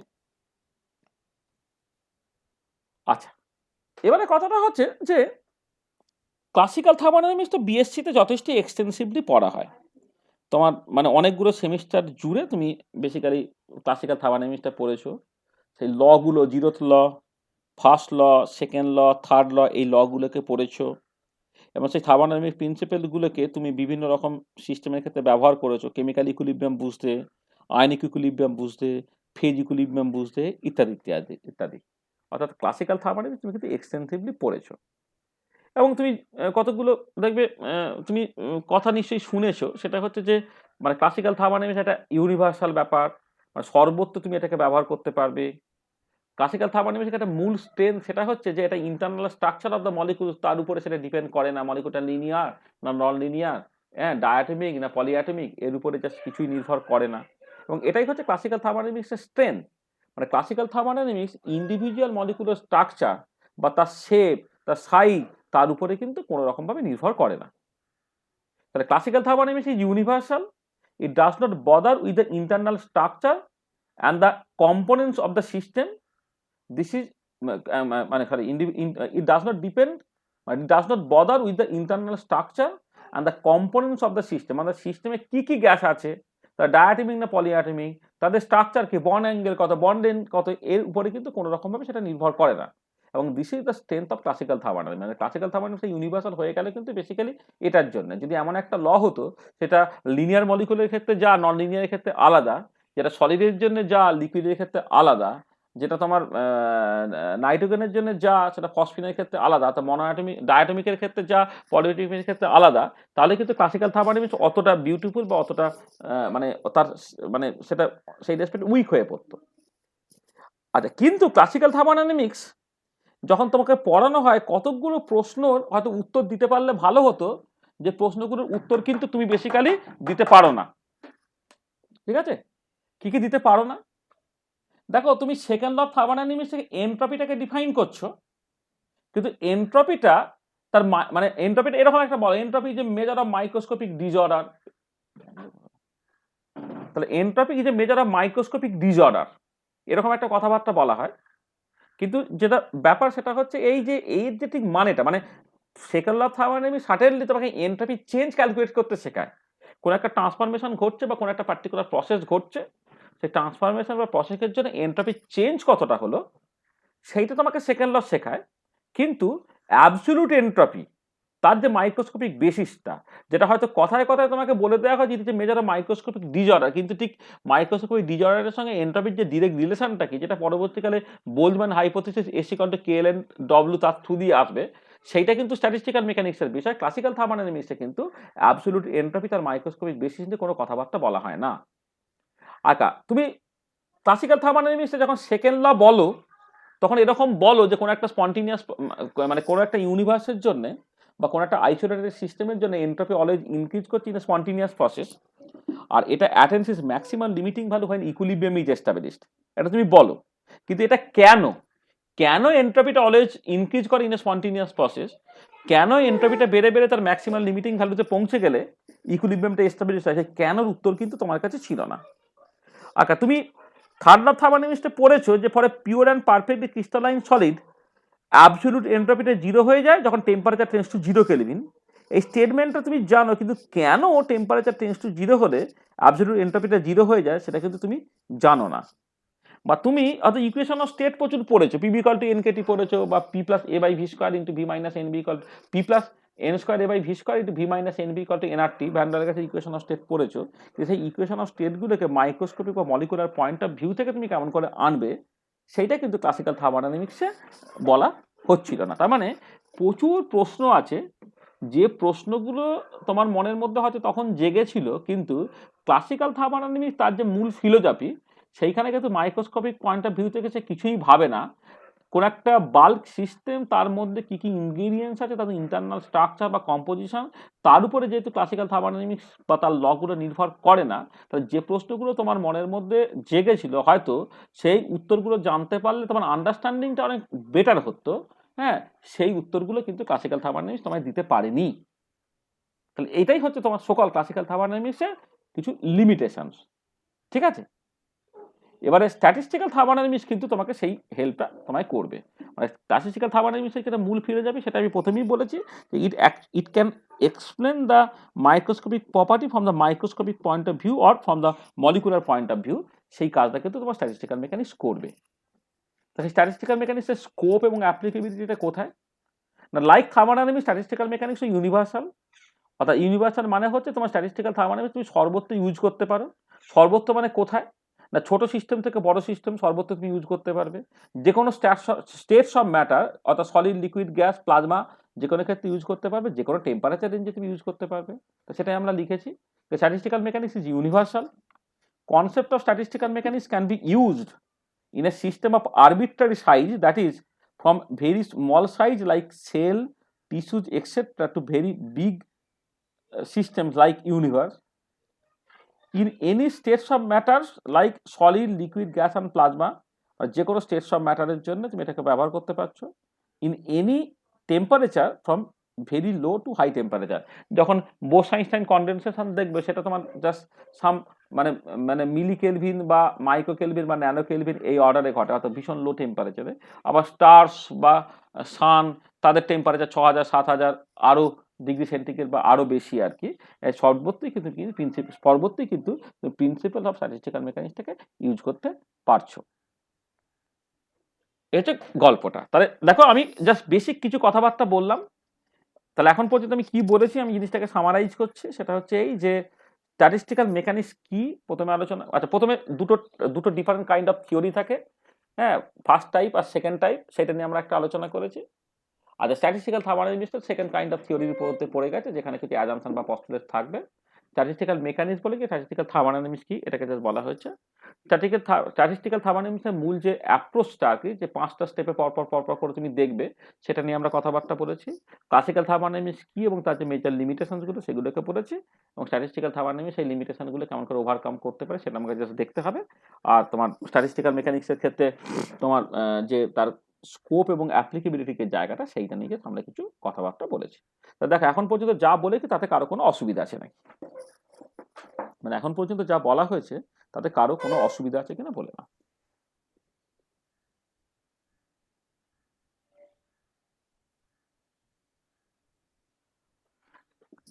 ঠিক আছে, যা বলেছি কারো কোনো অসুবিধা আছে? অভিষেক, কিছু অসুবিধা আছে? না স্যার, বুঝতে পারছি। বুঝতে পারছো তো? রাজকুমার,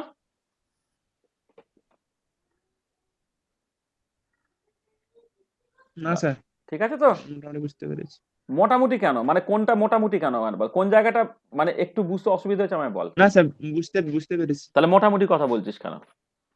বুঝেছিস কি বুঝিস নি? এই মোটামুটি রোগাডুগি মাঝে কোনো গল্প নেই, মানে ধোঁয়াশা কোথাও রাখবি না। বুঝতে পারিস নি বল, আমি আবার বলছি, আমি চেষ্টা করব বোঝানো। আর না হলে বুঝতে পেরেছিস বল। হ্যাঁ, কিন্তু এই মোটামুটি রোগাডুগি অল্প অল্প একটু হ্যাঁ স্যার, একটু বুঝতে পেরেছি। এসব গোলা গোলা কথা আমার কাছে বলবি না।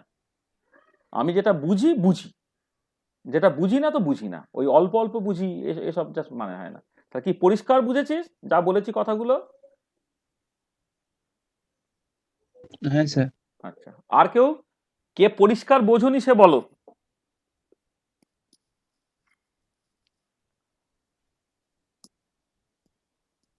কে পরিষ্কার বোঝনি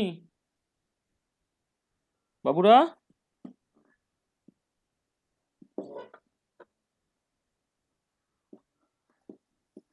ঠিক আছে তো?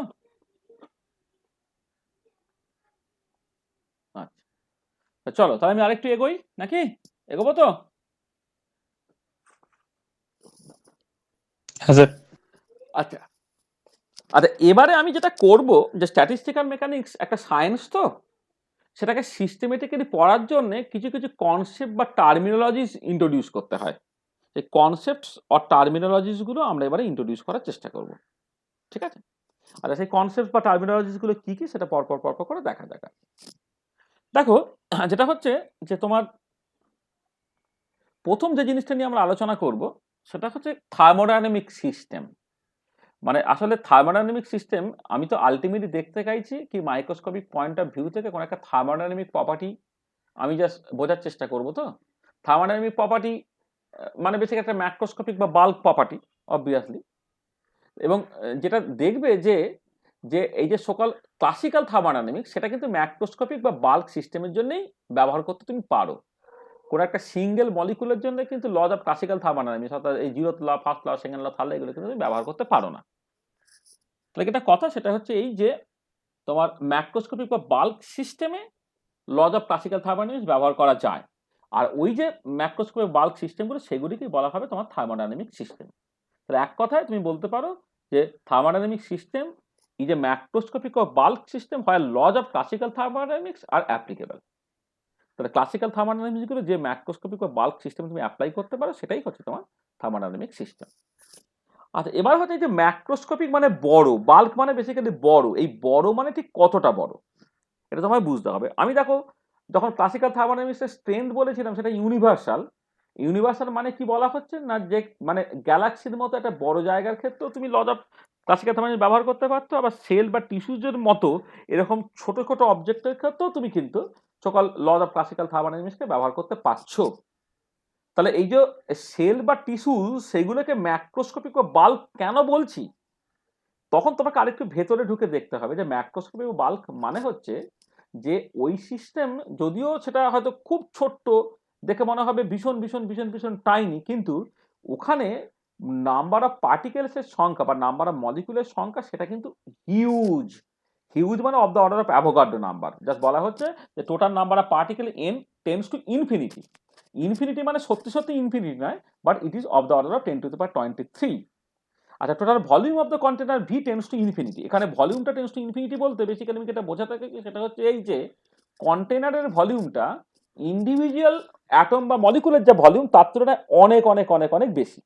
এইটা যা ধরো অ্যাজ ফর এক্সাম্পল, তুমি যদি একটা মলিকুল তার রেডিয়াসটা of the order of 10⁻10 centimetre ধরো, তার ভলিউম 10⁻8 সেন্টিমিটার যদি তুমি ধরো, তাহলে তার ভলিউমটা হবে কত, 4/3πr³ করে, ওটা 10⁻24 সেন্টিমিটার এই অর্ডারে। আর যে কন্টেনারে তুমি গ্যাসটাকে রাখে তার ভলিউমটা কেমন, তুমি ধরো অন্তত 1 সেন্টিমিটার কিউব বা 5 সেন্টিমিটার কিউব বা 10 সেন্টিমিটার কিউব এরকম একটা অর্ডারে। তাহলে 1 সেন্টিমিটার কিউব ভার্সেস হচ্ছে 10⁻24 সেন্টিমিটার কিউব। তোমরা পরিষ্কার বুঝতে পারছো যে ইন্ডিভিজুয়াল মলিকুলার ভলিউমের রেসপেক্টে কন্টেনারের ভলিউমটা huge huge huge huge large. সেই জন্য বলা হচ্ছে যে total volume of the container tends to infinity. কিন্তু মজার ব্যাপার যেটা হচ্ছে যে পার ইউনিট ভলিউমে নাম্বার অফ পার্টিকেলস, যেটাকে বলে নাম্বার ডেনসিটি, মানে পার ইউনিট ভলিউমে নাম্বার অফ পার্টিকেল, যেটা বলে নাম্বার ডেনসিটি, সেটা কিন্তু ফাইনাইট হবে।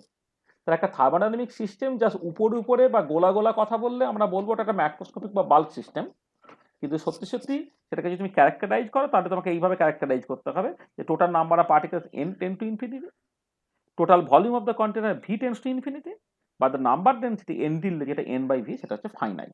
তাহলে এইটা হলো তোমার থার্মোডাইনামিক সিস্টেম। আচ্ছা আচ্ছা, এবারে সেই যে থার্মোডাইনামিক সিস্টেম সে বিভিন্ন স্টেটে থাকতে পারে। যেমন ধরো তুমি একটা আইডিয়াল গ্যাসিয়াস সিস্টেম তুমি কনসিডার করছো, তাহলে একটা আইডিয়াল গ্যাসিয়াস সিস্টেমকে তুমি কি করে ক্যারেক্টারাইজ করো না, তার একটা প্রেসার, একটা ভলিউম, তার টেম্পারেচার, তার নাম্বার অফ মোলস বলে দাও। আর ক্লোজ সিস্টেম বলে হলে প্রেসার, ভলিউম, টেম্পারেচার বলে দিলে তুমি একটা গ্যাসিয়াস সিস্টেমের, মানে এটাই তার প্রপার্টি, মানে একটা গ্যাসিয়াস সিস্টেমকে এক্সপ্লেন করতে গেলে তোমার প্রেসার, ভলিউম, টেম্পারেচার এইগুলো লাগবে যদি এটা ক্লোজ সিস্টেম হয়। আচ্ছা, এবারে যদি তুমি বলো যে প্রেসারটা P1, ভলিউমটা V1, টেম্পারেচারটা T1, তাহলে যেটা হলো সেটা বেসিক্যালি একটা স্টেট রিপ্রেজেন্টেড হলো। ঠিক একই রকম ভাবে কোনো একটা ট্রান্সফরমেশন ঘটার পরে প্রেসারটা পাল্টে গিয়ে P1 থেকে P2 হয়েছে, ভলিউমটা পাল্টে গিয়ে V1 থেকে V2 হয়েছে, টেম্পারেচারটা পাল্টে গিয়ে T1 থেকে ধরো T2 হয়ে গেছে। তাহলে P2, V2, T2 এটা হচ্ছে তোমার আরেকটা সকল স্টেট রিপ্রেজেন্ট করলো। তাহলে একটা থার্মোডাইনামিক সিস্টেম সে কিন্তু বিভিন্ন স্টেটে থাকতে পারে। তাহলে স্টেটটা কি না, স্টেটটা হচ্ছে তোমার মানে সেই সিস্টেমটাকে ক্যারেক্টারাইজ করছো যে সমস্ত প্রপার্টি দিয়ে, সেই প্রপার্টিগুলোর কিছু ওয়েল ডিফাইন্ড ভ্যালু যদি হয়ে যায় তাহলে সেটাই হচ্ছে তোমার একটা স্টেট। তাহলে স্টেট কি, থার্মোডাইনামিক স্টেট বলতে তুমি কি বুঝছো না, একটা থার্মোডাইনামিক সিস্টেমকে ক্যারেক্টারাইজ করা হয় কিছু ওরকম তোমার ভেরিয়েবলস বা কোনো একটা প্রপার্টিজ দিয়ে। এবার সেই প্রপার্টিগুলো যদি কিছু ফিক্সড ভ্যালুস তুমি ঠিক করে দাও তাহলে তুমি যেটা পাচ্ছ সেটা হচ্ছে তোমার একটা থার্মোডাইনামিক স্টেট। আর এবারে যদি একটা আইসোলেটেড সিস্টেম হয়, মানে আমরা প্রথমে আইসোলেটেড সিস্টেম নিয়ে কথাবার্তা বলছি, তাহলে আইসোলেটেড সিস্টেমের জন্য total number of particles n constant হয়ে যায়, টোটাল ভলিউম ভিটা কনস্ট্যান্ট হয়ে যায়, আর টোটাল এনার্জি ইটাও কনস্ট্যান্ট হয়ে যায়। মানে আইসোলেটেড সিস্টেমে কি হয়, এনার্জি এবং ম্যাটার কোনোটাই এক কথা বাউন্ডারি ট্রান্সফার হয় না। এটা ম্যাটার ট্রান্সফার হবে না মানে সেটাকে লিক প্রুফ হতে হবে, তাহলে total number of particles n constant হয়ে যাবে। আর energy as a form of heat এবং ওয়ার্ক যদি ট্রান্সফার না হতে হয় তাহলে একটা বাউন্ডারি তুমি যদি এরকম করো, অ্যাডায়াবেটিক করো, তাহলে হিট ট্রান্সফার হতে পারবে না। আর বাউন্ডারিটা যদি তুমি মানে তোমার রিজিড করে দাও, রিজিড করে দিলে এক্সপানশন বা কম্প্রেশন হতে পারবে না বলে energy as a form of work transfer হতে পারবে না। তাহলে একটা সিস্টেম তুমি কনসিডার করছো যে সিস্টেমটা তোমার একটা লিক প্রুফ বাউন্ডারি দিয়ে ঘেরা আছে, অ্যাডায়াবেটিক বাউন্ডারি দিয়ে ঘেরা আছে এবং রিজিড বাউন্ডারি দিয়ে ঘেরা আছে।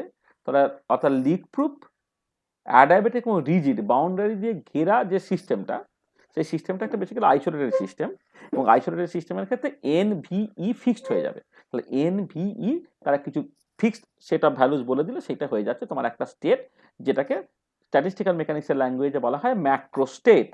তাহলে when for an isolated system, total number of particles n, total volume v, and total energy E attain a constant value, then it is said to be a macrostate. তাহলে when for an isolated system total number of particles n fixed হয়ে গেল, total volume v fixed হয়ে গেল, আর total energy E fixed হয়ে গেল, তখন আমি বলবো সিস্টেমটা একটা পার্টিকুলার ম্যাক্রোস্টেটে আছে। ঠিক আছে, বুঝতে পারলে? তাহলে ম্যাক্রোস্টেট জিনিসটা কি? তাহলে ম্যাক্রোস্টেটটা হচ্ছে তোমার বেসিক্যালি একটা আইসোলেটেড সিস্টেম কনসিডার করলে তার একটা এন ভি ই তুমি ফিক্সড করে দিলে, total number of particles N, total volume V, আর টোটাল এনার্জি ই ফিক্সড করে দিল। তাহলে এন ভি ই ফিক্সড করে দিলে যে স্টেটটা পাচ্ছ তাকে বলা হবে তোমার ম্যাক্রোস্টেট। তাহলে ম্যাক্রোস্টেট জিনিসটা পরিষ্কার হলো না? পরিষ্কার হলো না? হ্যাঁ স্যার ক্লিয়ার আছে। ঠিক আছে তো? আচ্ছা, ধরো আমাদের তোমরা যখন ক্লাস করতে আসবে, সেই ক্লাসে তোমরা 18 জন স্টুডেন্ট আছো, মানে 17 জন, এখন 17 জন স্টুডেন্ট আছো। এবার 17 জন স্টুডেন্ট, আমি তার বাইরে থেকে তোমায় বললাম যে 17 জন স্টুডেন্ট আছে। এবারে ভেতরে ঢুকে যদি তুমি দেখো এই 17 জন স্টুডেন্ট কিন্তু তারা ওই বিভিন্ন বেঞ্চে বিভিন্ন রকম ভাবে বসতে পারে, বিভিন্ন বেঞ্চে বিভিন্ন রকম ভাবে বসতে পারে। মানে হয়তো দেখা গেল আমি যদি বলি যে 4টে বা 5টা বেঞ্চ আছে বা 6টা বেঞ্চ আছে, অর্থাৎ প্রথম বেঞ্চে 5 জন, তারপরের বেঞ্চে হচ্ছে 3 জন, তারপরের বেঞ্চে হয়তো 4 জন, এইরকম ভাবে হয়তো সে বসতে পারলো। হ্যাঁ, আবার অন্য কোনো একটা দিনে বা অন্য কোনো স্যারের ক্লাসে হয়তো সে এটা অন্য রকম ভাবে ডিস্ট্রিবিউট করে বসলো। তার মানে এটা দাঁড়াচ্ছে যে টোটাল 18টা স্টুডেন্টকে কিন্তু আমি বাকি কিছু কনস্ট্যান্ট রাখছি না, 18টা স্টুডেন্টকেই কিন্তু আমি বিভিন্ন বেঞ্চে বিভিন্ন রকম ভাবে অ্যারেঞ্জ বা সাজাতে পারি। এখানেও ঠিক একই রকম ভাবে যে ধরো কোন একটা পার্টিকুলার সিস্টেমের জন্য এন ভি ই ফিক্স করে দিয়েছো। এবার কথাটা হচ্ছে এন ভি ই ফিক্স করে দেওয়া মানে একটা ম্যাক্রোস্টেট ফিক্স করে দেওয়া হলো। ওই একই ম্যাক্রোস্টেটের থেকে পার্টিকেলগুলো বিভিন্ন এনার্জি লেভেলে বা সেইভাবে যদি বলে বিভিন্ন কোয়ান্টাম স্টেটসে বিভিন্ন রকমভাবে কিন্তু ডিস্ট্রিবিউটেড থাকতে পারে। তাহলে এই যে প্রত্যেকটা ডিস্ট্রিবিউশন বা প্রত্যেকটা অ্যারেঞ্জমেন্ট যেটা দেবে তাকে বলা হবে এক একটা করে কনফিগারেশন, বা আরেকটু ভালো কথায় বললে সেটা হচ্ছে ইনস্ট্যান্টিনিয়াস কনফিগারেশন। তাহলে কি বলা হচ্ছে না, ইন এ গিভেন ম্যাক্রোস্টেট হবে the particles can be distributed among the various quantum states keeping n, v and e constant. Each of these different arrangement gives different configuration called the instantaneous configuration. তাহলে দেখো, in a given macrostate the particles can be distributed among the various quantum states keeping n, v, e as constant. Each of the different arrangement gives different configurations called the instantaneous configurations. আচ্ছা, একটা example দিই, তাহলে তোমার কাছে ব্যাপারটা আরো পরিষ্কার হয়ে যাবে। দেখো, ধরো তুমি একটা ম্যাক্রোস্টেট কনসিডার করেছো যেখানে টোটাল নাম্বার অফ পার্টিকেলস হচ্ছে তোমার টোটাল নাম্বার অফ পার্টিকেলস, এটা 3 হবে, এটা n লেখা হয়ে গেছে। টোটাল নাম্বার অফ পার্টিকেলস তোমার বেসিক্যালি তোমার 3, এটা দেখ, এটা করা যায়, পরে দেখে নেবো। হ্যাঁ, টোটাল নাম্বার অফ পার্টিকেলস হচ্ছে তোমার 3, এটা n লেখা হয়ে গেছে। টোটাল নাম্বার অফ পার্টিকেলস হচ্ছে তোমার 3, টোটাল এনার্জি হচ্ছে 3 এপসাইলন, টোটাল ভলিউম হচ্ছে তোমার ভি, সেটা হচ্ছে কনস্ট্যান্ট। মানে আমি আসলে যেটা করছি যে একটা সিস্টেম কনসিডার করছি যেখানে না কিছু ওই ইকুইপেস্ট এনার্জি লেভেল থাকে, মানে হারমোনিক অসিলেটরের মতো। গ্রাউন্ড স্টেটের এনার্জি হয়তো 0, তারপরে স্ট্যাটিক এনার্জি এপসাইলন, তারপরে স্ট্যাটিক এনার্জি 2 এপসাইলন, তারপরে এনার্জি 3 এপসাইলন, ইত্যাদি ইত্যাদি আর কি। এইরকম ভাবে একটা সিস্টেম কনসিডার করে যে বিভিন্ন লেভেলে এনার্জিগুলো আছে, বিভিন্ন এনার্জিতে লেভেলসগুলো আছে। এবারে আমার একটা ম্যাক্রোস্টেট কনসিডার করা হয়েছে যেখানে টোটাল নাম্বার অফ পার্টিকেলস হচ্ছে তোমার 3, এটা মানে n লেখা হয়ে গেছে, এটা 3 হবে। টোটাল এনার্জি হচ্ছে 3 এপসাইলন, আর ভলিউমটা তুমি ফিক্স করে দিয়েছো। তাহলে কি বলা হয়েছে, the system is such that the energy levels are equispaced with 0 ground state energy, the spacing between the successive energy levels is epsilon. হ্যাঁ, আর এই এপসাইলনটা হচ্ছে ভলিউমের ফাংশন। মানে তুমি দেখবে ধরো পার্টিকেলের বক্স প্রবলেম তুমি ভাবো, পার্টিকেলের 1 ডাইমেনশনাল বক্স, আর এনার্জিটা কত হয় n square h square by 8m l square. তাহলে এলটা কি করে না, বক্স লেন্থ রিপ্রেজেন্ট করে। তাহলে বক্স লেন্থ পাল্টালে কিন্তু তোমার বিভিন্ন লেভেলের মধ্যে এনার্জিগুলোও পাল্টে যায় আর কি। সেই জন্য তুমি ভলিউম ফিক্স করে দিলে বা লেন্থ ফিক্স করে দিলে মানে অ্যাকচুয়ালি তুমি ওই দুটো পাশাপাশি লেভেলের মধ্যে এনার্জি গ্যাপটা সেটাকে ফিক্স করে দিলে, অর্থাৎ এপসাইলনটাকে ফিক্স করে দিলে। ঠিক আছে, তাহলে আমি ভি ফিক্স করে দিয়ে এপসাইলনটাকে ফিক্স করে দিয়েছি। তাহলে এই যে লেভেলগুলো এইরকম আর কি, মানে ইকুইপেস্ট এনার্জি লেভেল, গ্রাউন্ড লেভেলের এনার্জি 0, তারপরে এপসাইলন, তারপর 2 এপসাইলন, তারপর 3 এপসাইলন, অ্যান্ড সো অন। আচ্ছা, এবারে দেখো যে যদি তোমার এই এনার্জি লেভেলসগুলো এরকম হয় with energy 0, epsilon, 2 epsilon, 3 epsilon ইত্যাদি ইত্যাদি, এবারে যদি তোমার 3টে পার্টিকেল থাকে, এই 3টে পার্টিকেলকে এই বিভিন্ন এনার্জি লেভেলে তুমি কেমন করে সাজাতে পারো, না বিভিন্ন লেভেলে তুমি সাজাতে মানে মানে যেটা কথা হচ্ছে যে তোমার মানে আমি তোমাকে 3টে পসিবিলিটির কথা বলবো। আচ্ছা, প্রথমে না এই যে মানে বলগুলো বিভিন্ন রং করা আছে সেটা ভুলে যাও, তাহলে সবকটাই কালো বল। তাহলে তুমি জাস্ট এই গ্রাউন্ড স্টেটে একটা পার্টিকেল রাখো, ফার্স্ট এক্সাইটের সাথে একটা পার্টিকেল রাখো, সেকেন্ড এক্সাইটের সাথে একটা পার্টিকেল রাখো। তাহলে দেখো 3টে পার্টিকেল হলো, ভলিউম ফিক্স করে দিয়েছে, মানে এপসাইলন ভ্যালুগুলো ফিক্সড হয়ে গেছে, অর্থাৎ এনার্জি লেভেলগুলো পুরো ফিক্সড হয়ে গেছে। তাহলে টোটাল এনার্জি কত হলো? 0 plus epsilon plus 2 epsilon, total energy দেখো 3 এপসাইলন হলো। তাহলে এইটা হচ্ছে একটা পার্টিকুলার কনফিগারেশন দিল। তাহলে এনার্জিটা সেই 3 এপসাইলন, নাম্বার অফ পার্টিকেল সেই 3, আর ভলিউম ফিক্সড হয়ে গেছে, মানে এপসাইলন ফিক্সড হয়ে গেছে। সেই 3টে পার্টিকেলকে বিভিন্ন এনার্জি লেভেলে তুমি এইরকমভাবে সাজাচ্ছ। আচ্ছা, সেটাকে শর্ট হ্যান্ড নোটেশনে এইরকমভাবে লেখা হয়, মানে প্রথমটায় হচ্ছে 1, সেকেন্ড লেভেলে 1, থার্ড লেভেলে 1, ফোর্থে নেই, ফিফথে নেই, সিক্সথে নেই, dot dot dot dot dot. তাহলে এই একটা কনফিগারেশন হলো, this is an instantaneous configuration. ঠিক একই রকম করে আর একটা পসিবিলিটি দেখো, যে তুমি গ্রাউন্ড লেভেলে 2টো পার্টিকেলকে রেখেছো, আর সেকেন্ড এক্সাইটেড স্টেটে থার্ড এক্সাইটেড স্টেটে তুমি একটা পার্টিকেলকে রেখেছো। তাহলে এইখানে পার্টিকেল 2টো, এখানে নেই, এখানে নেই, এখানে তোমার 3টে পার্টিকেল আছে। টোটাল এনার্জি ক্যালকুলেট করো, 0 প্লাস 3 এপসাইলন, মানে টোটাল 3 এপসাইলন এনার্জি হলো। নাম্বার অফ পার্টিকেলস হচ্ছে তোমার 3ই হলো, আর এর ভলিউম ফিক্স করে দিয়েছে, মানে এপসাইলন ফিক্স করে দিয়েছে। মানে একই ম্যাক্রো স্টেটে তুমি আছো, কিন্তু দেখো এই যে আগের যে অ্যারেঞ্জমেন্টটা 1 1 1, এখন হচ্ছে তোমার বেসিক্যালি 2 1, এটা ডিফারেন্ট অ্যারেঞ্জমেন্ট হয়েছে। অর্থাৎ এইটা আর একটা কনফিগারেশন, আর একটা ইনস্ট্যান্টিনিয়াস কনফিগারেশন। সেটাকে তুমি সিম্বলাইজ করবে কিরকম ভাবে, না প্রথমটায় 2টো পার্টিকেল, তারপরে নেই, তারপরে নেই, তারপরে একটা পার্টিকেল, তারপর নেই, তারপরটা নেই, এইরকম ভাবে। এটা আবার আর একটা হতে পারে, দেখো এই ফার্স্ট এক্সাইটেড স্টেটেই হচ্ছে তুমি 3টে পার্টিকেলকে রেখে দিয়েছো, তা টোটাল এনার্জি সেই 3 epsilon, total number of particle সেই 3, আর টোটাল ভলিউম তুমি ফিক্স করে দিয়ে সেখানে এপসাইলন তোমার ফিক্সড হয়ে গেছে। তাহলে এইরকমভাবে তুমি রাখতে পারছো, এবং সেটাকে তুমি যে শর্ট হ্যান্ড নোটেশনে লিখবে কি করে, বা সিম্বলটা কেমন করে লিখবে, সি 0, প্রথমে 0, তারপরে 3, তারপরে 0 0 0 0 ইত্যাদি ইত্যাদি। তাহলে দেখো, তাহলে যে ম্যাক্রো স্টেটটা এখানে কনসিডার করা হয়েছে, সেই ম্যাক্রো স্টেটের আন্ডারে কিন্তু তোমার 3টে ইনস্ট্যান্টিনিয়াস কনফিগারেশন আছে, কনফিগারেশন এ, কনফিগারেশন বি এবং কনফিগারেশন সি। সেটা আমি পিক্টোরিয়ালি তোমাকে দেখাতে পেরেছি। তাহলে বোঝা গেল যে কোন একটা গিভেন ম্যাক্রো স্টেটে যে একাধিক ইনস্ট্যান্টিনিয়াস কনফিগারেশন থাকতে পারে, সেটা পরিষ্কার। তাহলে ম্যাক্রো স্টেট এবং কনফিগারেশনের তফাৎটা পরিষ্কার হলো তো, মানে ম্যাক্রো স্টেট এবং কনফিগারেশনের হ্যাঁ, স্যার। তফাৎটা পরিষ্কার তো? কারো অসুবিধা আছে?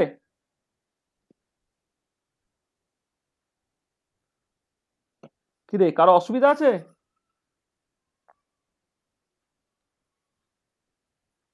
ছেলেরা না স্যার। ঠিক আছে স্যার। ঠিক আছে তো? আর এবারে দেখো, সেটা হচ্ছে যে এবারে যদি পার্টিকেলগুলোকে ওই বললাম 3টেই কালো বল না করে 3টে বলের কালার তুমি আলাদা করে দিতে, অর্থাৎ 3টে বল বা 3টে পার্টিকেল তাদের যদি ডিস্টিংগুইশ করতে পারতে, তাহলে কেমন হতো? তাহলে এই পার্টিকেল যদি ডিস্টিংগুইশেবল হয়ে যেত, ধরো আমি তাদের নাম দিচ্ছি, একটা এ, একটা বি, একটা সি, যেটা এখানে ছবিতে আমি কালার দিয়ে গাছ দেখিয়েছি। তাহলে একটা এ, একটা বি, একটা ধরো সি। তাহলে তুমি এই পার্টিকেলগুলোকে মানে 3টে এনার্জি লেভেলে আরো অনেক রকম ভাবে সাজাতে পারতে। ধরো তোমার হলো কি, না তোমার A B C, A C B, B A C, B C A, C A B, C B A, এরকম ভাবে সাজাতে পারতো। সেটা আমি বল দিয়ে জাস্ট আমায় দেখিয়েছি আর কি।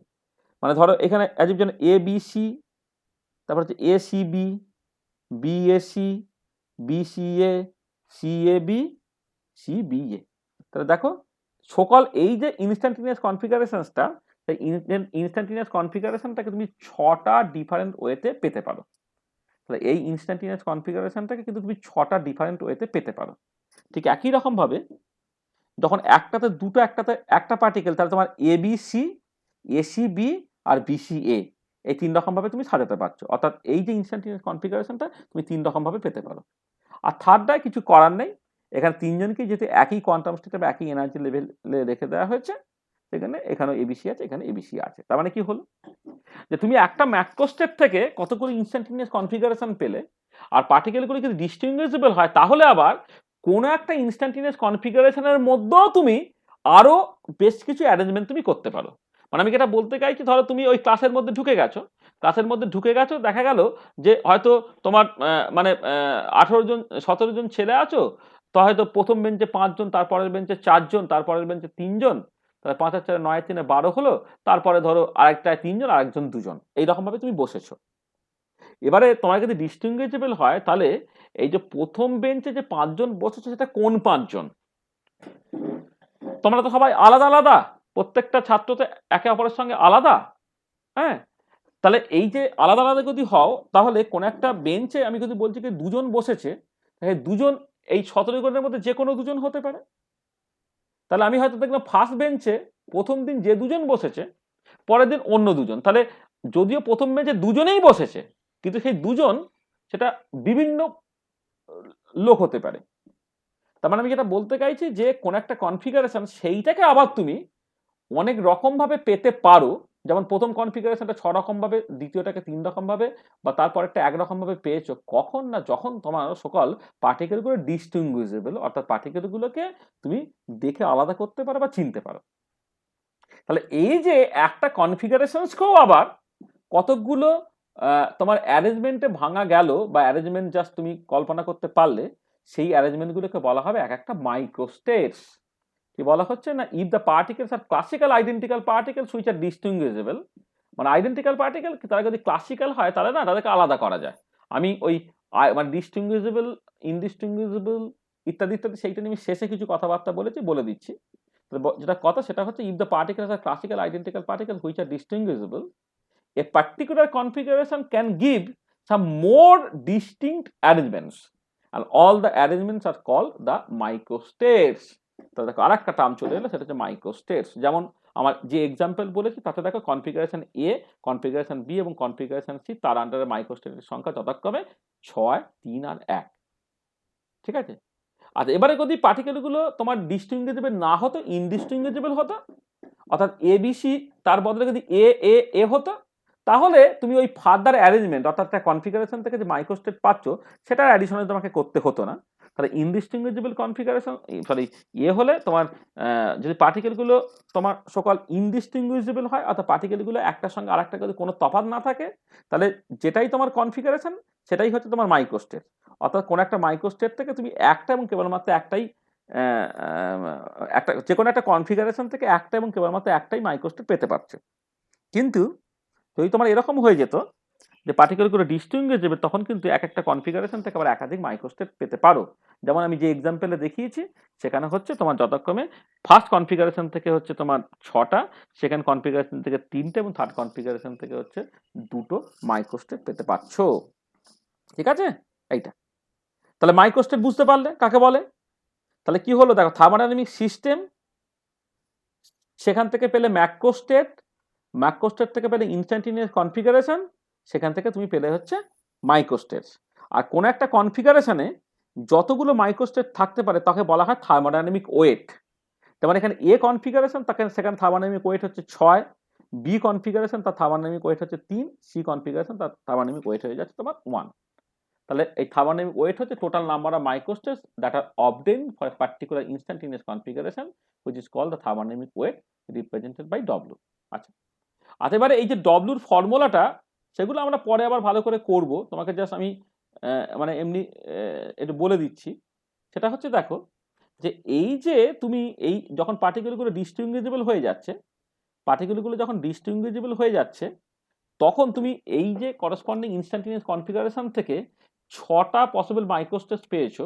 সেটা কি করে পেয়েছো তুমি দেখো, এই 6টায় তোমার পাওয়া গেছে বেসিক্যালি মানে ডব্লিউ অফ এ আর কি। 6টা কি করে পেয়ে গেছে না, টোটাল পার্টিকেল হচ্ছে 3টে, 3 ফ্যাক্টোরিয়াল ডিভাইডেড বাই বিভিন্ন লেভেলে যে পার্টিকেলগুলো ছিল সেই সংখ্যাগুলোকে তুমি জাস্ট লিখে দিচ্ছ।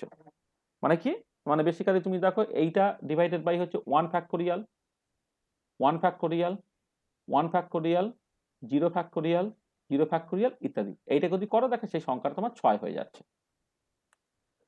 আবার এইখানে তুমি খেয়াল করে দেখো, এই যে কনফিগারেশনটা সেইখান থেকে তুমি জাস্ট নাম্বার অফ মাইক্রোস্টেট যেটা পেয়েছো সেটাকে আমি WB বলছি, সেটা কি করে পেয়েছো? না total number of particles 3 factorial divided by 2 factorial, তারপরে 0 ফ্যাক্টোরিয়াল, তারপর 0 ফ্যাক্টোরিয়াল, তারপর 1 ফ্যাক্টোরিয়াল, তারপর 0 ফ্যাক্টোরিয়াল ডট ডট ডট, দেখো সেই সংখ্যাটা তোমার বেসিক্যালি 3 হয়ে যাচ্ছে। ঠিক একই রকমভাবে এই পার্টিকুলার কেসে যখন সি এই ইনস্ট্যান্টেনিয়াস কনফিগারেশনের করসপন্ডিং ওয়েট তুমি ক্যালকুলেট করছো, সেটা কি না 3 ফ্যাক্টোরিয়াল ডিভাইডেড বাই হচ্ছে তোমার 0 ফ্যাক্টোরিয়াল 1 সরি 0 ফ্যাক্টোরিয়াল, তারপর 3 ফ্যাক্টোরিয়াল, 3 ফ্যাক্টোরিয়াল, তারপরে 0 ফ্যাক্টোরিয়াল, তারপর 0 ফ্যাক্টোরিয়াল ডট ডট ডট, দেখো সেই সংখ্যাটা তোমার বেসিক্যালি 1 হয়ে যাচ্ছে। তার মানে দেখো কি হচ্ছে না তোমার কোন একটা পার্টিকুলার কনফিগারেশন সেখান থেকে যে মাইক্রোস্টেট যেটা পাচ্ছ সেইটাকে কিন্তু তুমি এরকম একটা মানে মানে এই যে সংখ্যাটা 6 3 1 কি করে বেরিয়েছে তুমি সেটা পাচ্ছ। তাহলে এবারে দেখো যদি এরকম হতো যে একটা মানে কনফিগারেশন তুমি কনসিডার করছো, একটা কনফিগারেশন কনসিডার করছো যেটা এরকম দেখতে, যে গ্রাউন্ড স্টেটের নাম্বার অফ পার্টিকেলস N0টা, তারপরে নাম্বার অফ পার্টিকেলস N1টা, তারপর নাম্বার অফ পার্টিকেলস N2টা ডট ডট ডট ডট করে, তারপর হচ্ছে Niটা ডট ডট ডট ডট, এইটা যদি তোমার একটা লেটসে কনফিগারেশন হয় মানে ইনস্ট্যান্টেনিয়াস কনফিগারেশন। তো instantaneous configuration shorthand notation এইরকম ভাবে লিখতে হয় আর কি, যে টোটাল Nটা ধরো পার্টিকেল আছে, total number of particles, total number of particles, এটা ধরে নাও তোমার N, total number of particles তোমার Nটা আছে। হ্যাঁ, সে Nটা পার্টিকেল সে বিভিন্ন এনার্জি লেভেলে কেমন করে সাজানো হয়েছে, সাজানো হয়েছে হচ্ছে যথাক্রমে গ্রাউন্ড স্টেটে N0টা, ফার্স্ট এক্সটাইটেতে N1টা, সেকেন্ড এক্সটাইটেতে N2টা dot dot dot dot dot, এইটা। তাহলে এই করসপন্ডিং কনফিগারেশন ওয়েটটা কত হচ্ছে না দেখো জাস্ট এই যেটা লেখা হয়েছে, তাহলে N ফ্যাক্টোরিয়াল ডিভাইডেড বাই হচ্ছে যে ইন্ডিভিজুয়াল লেভেলে যতগুলো পার্টিকেল আছে তাদের ফ্যাক্টোরিয়ালগুলো গুণফল, N0 factorial, N1 factorial, N2 factorial dot dot dot dot dot. তাহলে কত হলো, এটা N ফ্যাক্টোরিয়াল ডিভাইডেড বাই, এই গুণ থাকলে এরকম পাই ওভার আই এইরকম ভাবে লিখতে হয়, আর যোগ থাকলে হচ্ছে তোমার সামেশান লিখতে হয়। হ্যাঁ, যোগ থাকলে সামেশান বা সিগমা সাইন সিম্বলটাকে ইউজ করতে হয়, আর গুণ থাকলে তোমার কাছে পাই সিম্বলটাকে ইউজ করতে হয়। তাহলে দেখো তোমার জাস্ট এই মানে যদি বিভিন্ন এনার্জি লেভেলে নাম্বার অফ পার্টিকেলসের সংখ্যা যথাক্রমে N0 N1 N2 N3 এইরকম ভাবে থাকে, তাহলে তোমার কোন একটা গিভেন কনফিগারেশন থেকে তুমি যতগুলো মাইক্রোস্টেটস পাবে আর কি, সেই সংখ্যাটা তোমার হয়ে যাবে এইটা। ঠিক আছে, বোঝা গেল? ঠিক আছে তো, এটা বোঝা গেছে যে মানে একটা গিভেন কনফিগারেশন তার আন্ডারে মাইক্রোস্টেটের সংখ্যা অর্থাৎ থার্মোডাইনামিক ওয়েটটা তোমার কিভাবে এই ফর্মুলা দিয়ে এলো, এটা পরিষ্কার? হ্যাঁ হ্যাঁ স্যার। আচ্ছা, আর এবারে দেখো এই যেটা হলো সেটা হচ্ছে নন ডিজেনারেট কেসে। এবার ডিজেনারেট কেস হলে কি হবে না, ডিজেনারেট কেসে যেটা হয় না বেসিক্যালি ব্যাপারটা কিরকম, ধরো এই যে গ্রাউন্ড লেভেল তুমি বলছো সেখানে নাম্বার অফ পার্টিকেলস N0 এর ডিজেনারেসি G0, অর্থাৎ এইখানে তোমার না কতগুলো বক্স আছে মানে G0 নাম্বার অফ বক্স আছে। ঠিক আছে, বা এইখানে ধরো ফার্স্ট এক্সাইটেশন মানে এর এনার্জি 0 ছিল, এর এনার্জি ধরে নাও তোমার এপসাইলন, এখানে নাম্বার অফ পার্টিকেলস তোমার N1 বলছো, এর ডিজেনারেসি হচ্ছে G1, অর্থাৎ মানে ডিজেনারেসি তো তুমি জানো যে একই এনার্জি ডিফারেন্ট ওয়েভ ফাংশন, তাহলে সেটা ডিজেনারেটস হয়। তাহলে ধরে নাও এই গ্রাউন্ড স্টেটে তোমার অ্যাজিভ যেন G0টা রকম ওয়েভ ফাংশনস আছে, এই ফার্স্ট এক্সাইটেশনে ধরে নাও তোমার G1টা ওয়েভ ফাংশনস আছে, তাহলে এইরকম ভাবে করে করে করে করে একটা স্টেট তুমি কনসিডার করছো যার এনার্জি ধরো এপসাইলন আই, যেখানে নাম্বার অফ পার্টিকেলস হচ্ছে Ni, তার ডিজেনারেসি ধরে নাও তোমার Gi। আর এবারে কথাটা হচ্ছে যে তুমি পার্টিকেলগুলোকে প্রথমে সাজিয়ে ফেললে, এখানে N0, এখানে N1, এখানে N0, এখানে N1, এখানে N2, এইরকম ভাবে তুমি সাজিয়ে ফেললে। কত রকম ভাবে সাজানো গেল না তোমার বেসিক্যালি এই এতগুলো ভাবে তোমার সাজানো গেল, যেটা আমি অলরেডি এখানে করেছি আর কি। আচ্ছা এবারে দেখো এই যে N0টা পার্টিকেলস আছে, এবার এইখানে যদি তোমার G0টা বক্স থাকে, তাহলে প্রথম পার্টিকেলটা তুমি রাখতে পারবে G0 নাম্বার অফ ওয়েতে, সেকেন্ডটাকে রাখতে পারবে G0 নাম্বার ওয়েতে, থার্ডটাকে রাখতে পারবে G0 নাম্বার অফ ওয়েতে। কারণ কি এক একটা মানে আসলে ক্লাসিক্যাল পার্টিকেল হলে ধরো এইখানে যে ধরো এই হয়তো মানে আর এনার্জি যখন তোমার ধরো 0, এপসাইলন যখন তোমার 0, ডিজেনারেসি যদি ধরো আমি কথার কথা বলছি সেটা কিন্তু তোমার 3 হতো। হ্যাঁ, তাহলে এখানে যে পার্টিকেলগুলো আছে সেই পার্টিকেলগুলোকে তুমি তো এখানে এই বিভিন্ন বক্সের মধ্যে রাখবে। এবারে কোনো একটা বক্সের অকুপেন্সির না কোনো লিমিট নেই, অর্থাৎ এই পার্টিকুলার বক্সে যত খুশি নম্বর পার্টিকেল থাকতে পারে। তা যত খুশি নম্বর পার্টিকেল যদি থাকতে পারে তাহলে প্রথমটাকে তুমি কত রকম ভাবে রাখতে পারবে? 3 রকম ভাবে। যদি যদি ধরো এইখানে টোটাল নাম্বার অফ পার্টিকেল যদি তোমার 4টে থাকে, তাহলে প্রথমটাকেও 3 রকম ভাবে রাখতে পারলে, সেকেন্ডটাকেও 3 রকম ভাবে রাখতে পারলে, তারপরেরটাকেও 3 রকম ভাবে রাখতে পারলে, আর 4 নম্বরটাকে 3 রকম ভাবে রাখতে পারলে। তাহলে কত হলো এটা? এটা বেসিক্যালি দেখো 3⁴ রকম ওয়েতে তুমি এটাকে রাখতে পারলে। তার মানে গ্রাউন্ড স্টেট যদি নাম্বার অফ পার্টিকেলস n0 হয় এবং ডিজেনারেসি যদি g0 হয়, তাহলে গ্রাউন্ড স্টেটটা মানে গ্রাউন্ড স্টেটের পার্টিকেলগুলোকে কত রকম ভাবে অ্যারেঞ্জ করতে পারছো? না g0⁴ নাম্বার অফ ওয়েতে তুমি অ্যারেঞ্জ করতে পারলে। আচ্ছা, এবারে এই ফার্স্ট এক্সাইটেডে number of particles n1, degeneracy g1, তাহলে n1 পার্টিকেলসকে g1 এনার্জি লেভেলে কত রকম ভাবে সাজাতে পারলে? g1⁴ নাম্বার অফ ওয়েতে। ঠিক একই রকম ভাবে মানে এখানে dot dot dot dot dot dot আর কি, এই ঠিক একই রকম ভাবে তুমি যদি এই লাস্ট স্টেটটা অর্থাৎ i এর মানে এপসাইলন i এনার্জিতে যদি নাম্বার অফ পার্টিকেলস ni এবং ডিজেনারেসি gi হয়, তাহলে এটাকে তুমি কত রকম ভাবে সাজাতে পারবে? না তোমার gi⁴ নাম্বার অফ ওয়েতে। তাহলে তোমার জিনিসটা কি দাঁড়াচ্ছে দেখো, এই n ফ্যাক্টোরিয়াল আর এই g0⁴ divided by n0 factorial, g1⁴ divided by n1 factorial, g2⁴ factorial dot dot dot dot, তাহলে সেটাকে তুমি লিখবে কি পাই/i gi⁴ ফ্যাক্টোরিয়াল। অর্থাৎ কোন একটা গিভেন কনফিগারেশন, যে কনফিগারেশনটাকে তুমি এই রকম ভাবে লিখছি, যদি নন ডিজেনারেট কেস হয় তাহলে সেই কনফিগারেশনের আন্ডারে তুমি কতগুলো মাইক্রোস্টেটস পেতে পারো, অর্থাৎ থার্মোডাইনামিক ওয়েটটা তার ফর্মুলা হচ্ছে এইটা, আর ডিজেনারেট কেস যদি হয় তাহলে হচ্ছে এইটা। এই দুটো ফর্মুলা কিন্তু আমার ভবিষ্যতে খুব লাগবে, সেই জন্য এটা আমি এখানে জাস্ট বলে রাখলাম। দেখো এই জায়গাটা পরিষ্কার হয়েছে? হ্যাঁ স্যার। সবার কাছে পরিষ্কার তো এই জায়গাটা? হ্যাঁ স্যার। আচ্ছা, তাহলে দেখো তাহলে আমি কি হ্যাঁ, স্যার। করলাম তাহলে ভালো করে বোঝার চেষ্টা করো। আমি যেটা করলাম সেটা হচ্ছে যে মানে কতগুলো টার্মিনোলজি এখন পর্যন্ত ইন্ট্রোডিউস করলাম। একটা থার্মোডাইনামিক সিস্টেম বললাম, একটা ম্যাক্রো স্টেট ডিফাইন করলাম, সেখান থেকে ইনস্ট্যান্টিনিয়াস কনফিগারেশন ডিফাইন করলাম, সেখান থেকে মাইক্রো স্টেট ডিফাইন করলাম, আর কোন একটা গিভেন কনফিগারেশনে কতগুলো মাইক্রো স্টেট থাকে সেটা হচ্ছে থার্মোডাইনামিক ওয়েট। থার্মোডাইনামিক ওয়েটের কিছু ফর্মুলা আমি বের করে রাখলাম, নন ডিজেনারেট কেস হলে যেমন হয়, ডিজেনারেট কেস হলে নন ডিজেনারেট কেসে কেমন হয়, আর ডিজেনারেট কেসে কেমন হয় সেটা আমি করে রাখলাম। ঠিক আছে, পরিষ্কার? ঠিক আছে তো? আচ্ছা আচ্ছা, এবার একটু খেয়াল করো। এবারে কথাটা হচ্ছে যে যদি এই যে পার্টিকেলগুলো তুমি নিয়েছো, সেই পার্টিকেল যদি আইডেন্টিক্যাল এবং নন ইন্টারঅ্যাক্টিং হয়, মানে পার্টিকেলগুলো আইডেন্টিক্যাল এবং নন ইন্টারঅ্যাক্টিং যদি হয়, মানে একে অপরের মধ্যে কোনো অ্যাট্রাকশন বা রিপালশন নেই এবং প্রত্যেকটা পার্টিকেল একই রকমের, তাহলে এই যে ম্যাক্রো স্টেটটা তুমি কনসিডার করেছিলে সেইখান থেকে তুমি 3টে কনফিগারেশন পেলে। প্রথম কনফিগারেশনে 6টা, সেকেন্ডটায় 3টে, আর পরেরটা 1টা, তো সব মিলে তুমি 10টা মাইক্রোস্টেটস পেয়েছো। তাহলে একটা গিভেন ম্যাক্রোস্টেট, সেখান থেকে তুমি এখানে 10টা মাইক্রোস্টেটস পেয়েছো। আচ্ছা, থার্মোডাইনামিক্স কিন্তু বাইরে থেকে দেখে, সে শুধু এইটুকু বলে দিয়েছে যে দেখো বাবা এই পার্টিকুলার সিস্টেমে টোটাল নাম্বার অফ পার্টিকেলস হচ্ছে তোমার 3, টোটাল এনার্জি 3 ভলিউমটা হচ্ছে ফিক্সড। আচ্ছা, এবারে যখন আমি মাইক্রোস্কোপিক পয়েন্ট অফ ভিউ থেকে অর্থাৎ ভেতরে ঢুকে ব্যাপারটাকে দেখার চেষ্টা করব, তখন কি দেখছি? তখন দেখছি যে ওই ম্যাক্রো স্টেটটা অ্যাকচুয়ালি 10টা পসিবল যে কোনো ভাবেই থাকতে পারে। মানে যে এবিসি 3টে পার্টিকেল, সে অ্যাকচুয়ালি ওই গিভেন ম্যাক্রো স্টেটে 3টে কনফিগারেশন এবং সব মিলে 10টা মাইক্রো স্টেটে যে কোনো একটাতেই সে বেসিক্যালি থাকতে পারে।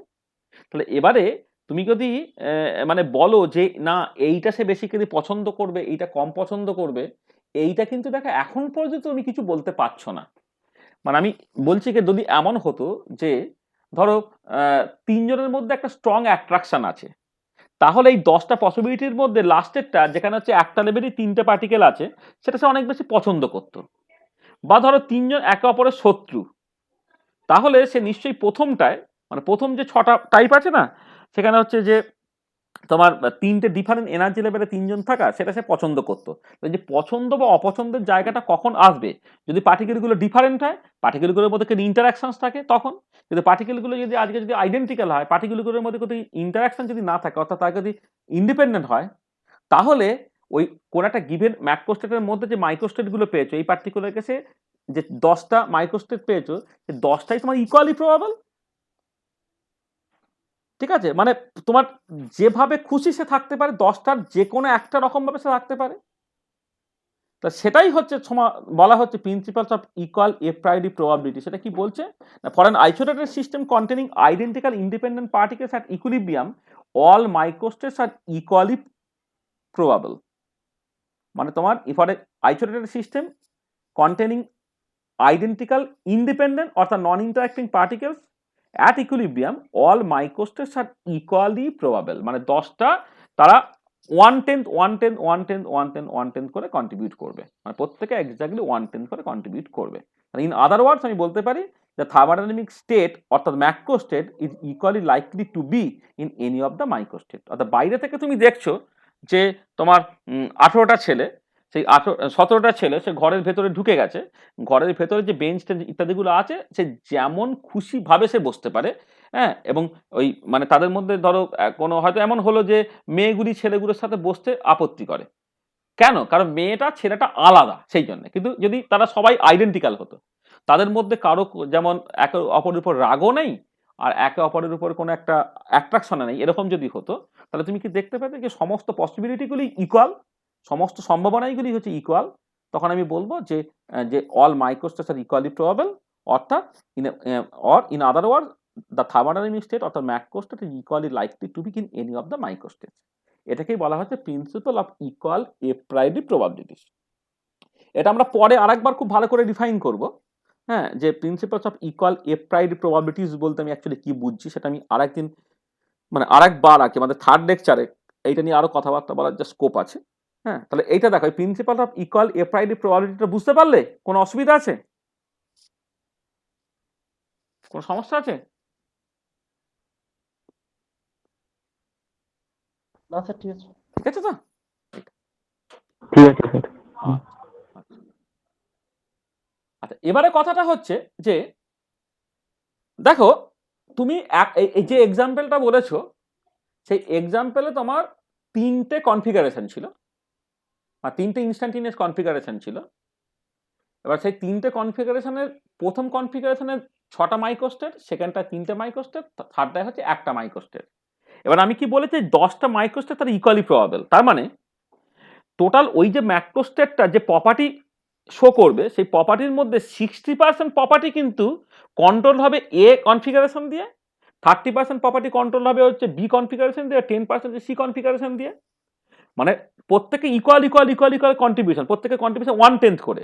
এবারে কনফিগারেশন এর আন্ডারে তো 10টা মাইক্রোস্টেট ছিল, তাহলে কনফিগারেশন এ তো তোমার 6টা পসিবল মাইক্রোস্টেট ছিল, তাহলে সে তো 60% কন্ট্রিবিউট করে ফেলবে, বিটা হচ্ছে 30% কন্ট্রিবিউট করবে আর সিটা হচ্ছে 10% কন্ট্রিবিউট করবে। তার মানে দেখো এই কনফিগারেশনগুলোর মধ্যে equilibrium thermodynamic property of the macrostate তাকে মোস্টলি কন্ট্রোল করছে কে না এ কনফিগারেশনটা, যার আন্ডারে মাইক্রোস্টেটের সংখ্যা হচ্ছে সবচেয়ে বেশি। তখন আমি বলবো ওই এ কনফিগারেশন যার আন্ডারে মাইক্রোস্টেটের সংখ্যা বা যে কনফিগারেশনের করসপন্ডিং ওয়েটটা হচ্ছে সবচেয়ে বেশি সেটাই হচ্ছে তোমার মোস্ট ডমিনেটিং কনফিগারেশন। ঠিক আছে, তাহলে মোস্ট ডমিনেটিং কনফিগারেশন কি না কনফিগারেশনগুলোর মধ্যে সেই কনফিগারেশনটা যে কনফিগারেশনটার আন্ডারে মাইক্রোস্টেটের সংখ্যা সবচেয়ে বেশি বা যার থার্মোডাইনামিক ওয়েট হচ্ছে সবচেয়ে বেশি। এটা এবং মজার ব্যাপার যেটা সেটা হচ্ছে এই যে যদি তুমি একটা বড় থার্মোডাইনামিক সিস্টেম কনসিডার করো যেখানে অ্যাভোগাড্রো নাম্বার অ্যামাউন্টের মলিকুলস আছে, সেক্ষেত্রে যেটা দেখতে পাওয়া যায় সেটা হচ্ছে এই যে তোমার একটা কনফিগারেশন সবসময় থাকে যার আন্ডারে মাইক্রোস্টেটের সংখ্যা অর্থাৎ যার করসপন্ডিং থার্মোডাইনামিক ওয়েটটা অন্যান্য কনফিগারেশনের থেকে এত এত এত এত এত বেশি যে সমস্ত ইকুইলিব্রিয়াম প্রপার্টিটা কিন্তু ওই সকল কনফিগারেশন দিয়ে কন্ট্রোল হয়। তার মানে ওই যে মোস্ট ডমিনেটিং কনফিগারেশন সেটা একটাই হবে এবং মোস্ট ডমিনেটিং কনফিগারেশনটাই কিন্তু তোমার আলটিমেটলি থার্মোডাইনামিক প্রপার্টিগুলোকে কন্ট্রোল করবে। তাহলে কি বলা হচ্ছে as the total number of particles R huge in a thermodynamic system it is usually observed that there is a particular configuration whose weight is much greater than any other configurations. This configuration is called the most dominating configuration. Our principle of equal a priori probability implies that the equilibrium thermodynamic property will be more or less solely controlled by the most dominating configuration. মানে দেখা গেল যে হয়তো একজনের contribution অন্যান্যগুলোর তুলনায় এত এত এত বেশি যে বাকিগুলো তোমার বাদ দিতেও কোনো অসুবিধা নেই। মানে ধরো তোমার পাড়ায় একটা মন্দির তৈরি করা হবে, সেই মন্দিরে জনগণ সবাই ধরো ডোনেট করবে, টোটাল ধরো মন্দিরে খরচ হয়তো তোমার 1 কোটি টাকা, 1 কোটি টাকার মধ্যে 99,99,000 টাকা ধরো টাটা কোম্পানি তোমায় দিয়ে দিয়েছে, আর বাকি হচ্ছে 1,000 টাকা, সেইটা হচ্ছে সব জনগণ মানে পাড়ার মধ্যে যে 150 জন লোক ছিল তারা ধরো ভাগ করে করে করে দিয়েছে। তাহলে মন্দিরটা কে তৈরি করে দিল? আলটিমেটলি জনগণ তৈরি করলো কি মন্দিরটা। কিন্তু মানে মন্দিরটা কেমন হবে, তার রংটা তুমি নীল সাদা করবে না লাল করবে, সেইটা কিন্তু নির্ভর করবে হচ্ছে যে লোকটা তোমার প্রায় প্রায় 100% তোমার কন্ট্রিবিউট করলো, সেই কিন্তু ঠিক করবে যে তোমার মন্দিরটা, তোমার মন্দির থেকে যদি কখনো ভবিষ্যতে ইনকাম হয় সেই ইনকামটা কে নেবে, হ্যাঁ সেটা কিন্তু সেই লোকটাই ঠিক করবে, অর্থাৎ সেই তোমার ডমিনেটিং হয়ে গেল। তো বোঝা গেল মোস্ট ডমিনেটিং কনফিগারেশন জিনিসটা কি? ঠিক আছে, হ্যাঁ তাহলে আমি দেখো কিছু টার্মিনোলজি ইন্ট্রোডিউস করলাম। তাহলে থার্মোডাইনামিক সিস্টেম বলেছি, ম্যাক্রোস্টেট বলেছি, ইনস্ট্যান্টিনিয়াস কনফিগারেশন বলেছি, মাইক্রোস্টেট বলেছি, principle of equal a priori probabilities বলেছি, আর মোস্ট ডমিনেটিং কনফিগারেশনটাকে বলেছি। তাহলে আমার কাজটা কি? আমার কাজটা হচ্ছে আমাকে যে মোস্ট ডমিনেটিং কনফিগারেশনটাকে বের করতে হবে। কারণ মোস্ট ডমিনেটিং কনফিগারেশনই যদি আমি ইকুইলিব্রিয়াম থার্মোডাইনামিক প্রপার্টিটাকে কন্ট্রোল করে, তাহলে জাস্ট তোমাকে মোস্ট ডমিনেটিং কনফিগারেশনটা বের করতে হবে। তার মানে this means we have to find the distribution of particles in various quantum state in such a way that the thermodynamic weight is maximum. তাহলে একটা গিভেন ম্যাক্রো স্টেটে পার্টিকেলগুলোকে বিভিন্ন এনার্জি লেভেলে আমি এমন করে সাজাবো যাতে করে তোমার ওই থার্মোডাইনামিক ওয়েটটা তোমার সকাল ম্যাক্সিমাম হয় এইটা।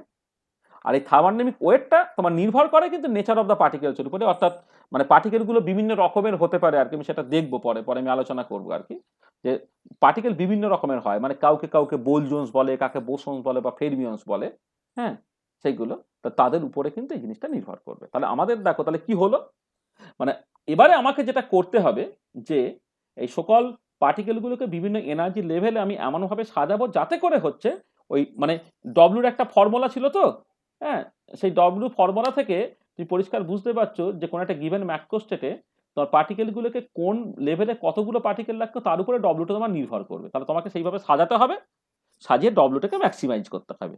তাহলে যে ডিস্ট্রিবিউশনে ডব্লুটা ম্যাক্সিমাইজ হবে সেটাই হচ্ছে মোস্ট ডমিনেটিং কনফিগারেশন, আর ইকুইলিব্রিয়াম থার্মোডাইনামিক প্রপার্টিটা হচ্ছে তুমি ওই মোস্ট ডমিনেটিং কনফিগারেশন থেকে পুরোপুরি পেয়ে যেতে পারবে। কিন্তু একটা ব্যাপার খেয়াল করে দেখো যে জগতে যত রকমের পার্টিকেল আছে সব পার্টিকেল কিন্তু যখন সাজাবে তখন এই যা খুশিভাবে সাজালে চলবে না, সবাই সেটা পছন্দ করবে না। তুমি ধরো তোমরা 17 জন ছেলে মেয়ে একে অপরকে চেনো না, তোমরা ঘরের মধ্যে ঢুকে যে যেরকম করে খুশি বসতে পারলে, কিন্তু আজকে যদি ধরো তোমার ওই ঘরের মধ্যে হচ্ছে মোদি মমতা আর হচ্ছে বুদ্ধদেব ভট্টাচার্যকে যদি বসিয়ে দেওয়া যায়, তোমার কি মনে হয় যে মোদি মমতা বুদ্ধদেব ভট্টাচার্য একই চেয়ারে মোটে একই বেঞ্চে মোটে বসবে? তারা কি করবে?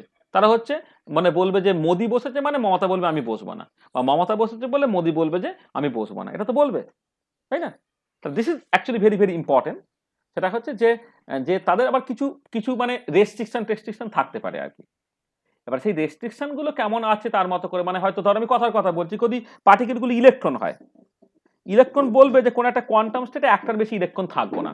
মানে যদি ধর ওই যে বলে না পাউলি যে এক্সক্লুশন প্রিন্সিপাল আছে, সে বেসিক্যালি বলে দেবে যে কোন একটা কোয়ান্টাম স্টেটে যদি একটা পার্টিকেল থাকে আর একটা পার্টিকেল সেখানে বসতে চায় না, তাহলে দেখো একটা রেস্ট্রিকশন তুমি কিন্তু দিয়ে দিচ্ছ। আবার বোসনের ক্ষেত্রে সেই ধরনের কোনো অসুবিধা নেই, সে ঠিক আছে একটা লেভেলে একাধিক পার্টিকেল ঠিক আছে রাখবে, রাখো, আমার কোনো আপত্তি নেই, সে বলবে। তার মানে এটা দাঁড়াচ্ছে যে যে ওই যে কোনো একটা মানে একটা গিভেন ম্যাক্রো স্টেটে যে বিভিন্ন কনফিগারেশন আন্ডারে যে মাইক্রো স্টেট অর্থাৎ থার্মোডাইনামিক ওয়েট, এর যে ফর্মুলা বা তার যে ভ্যালুটা সেইটা কিন্তু নির্ভর করবে নেচার অফ দ্য পার্টিকেলের উপরে।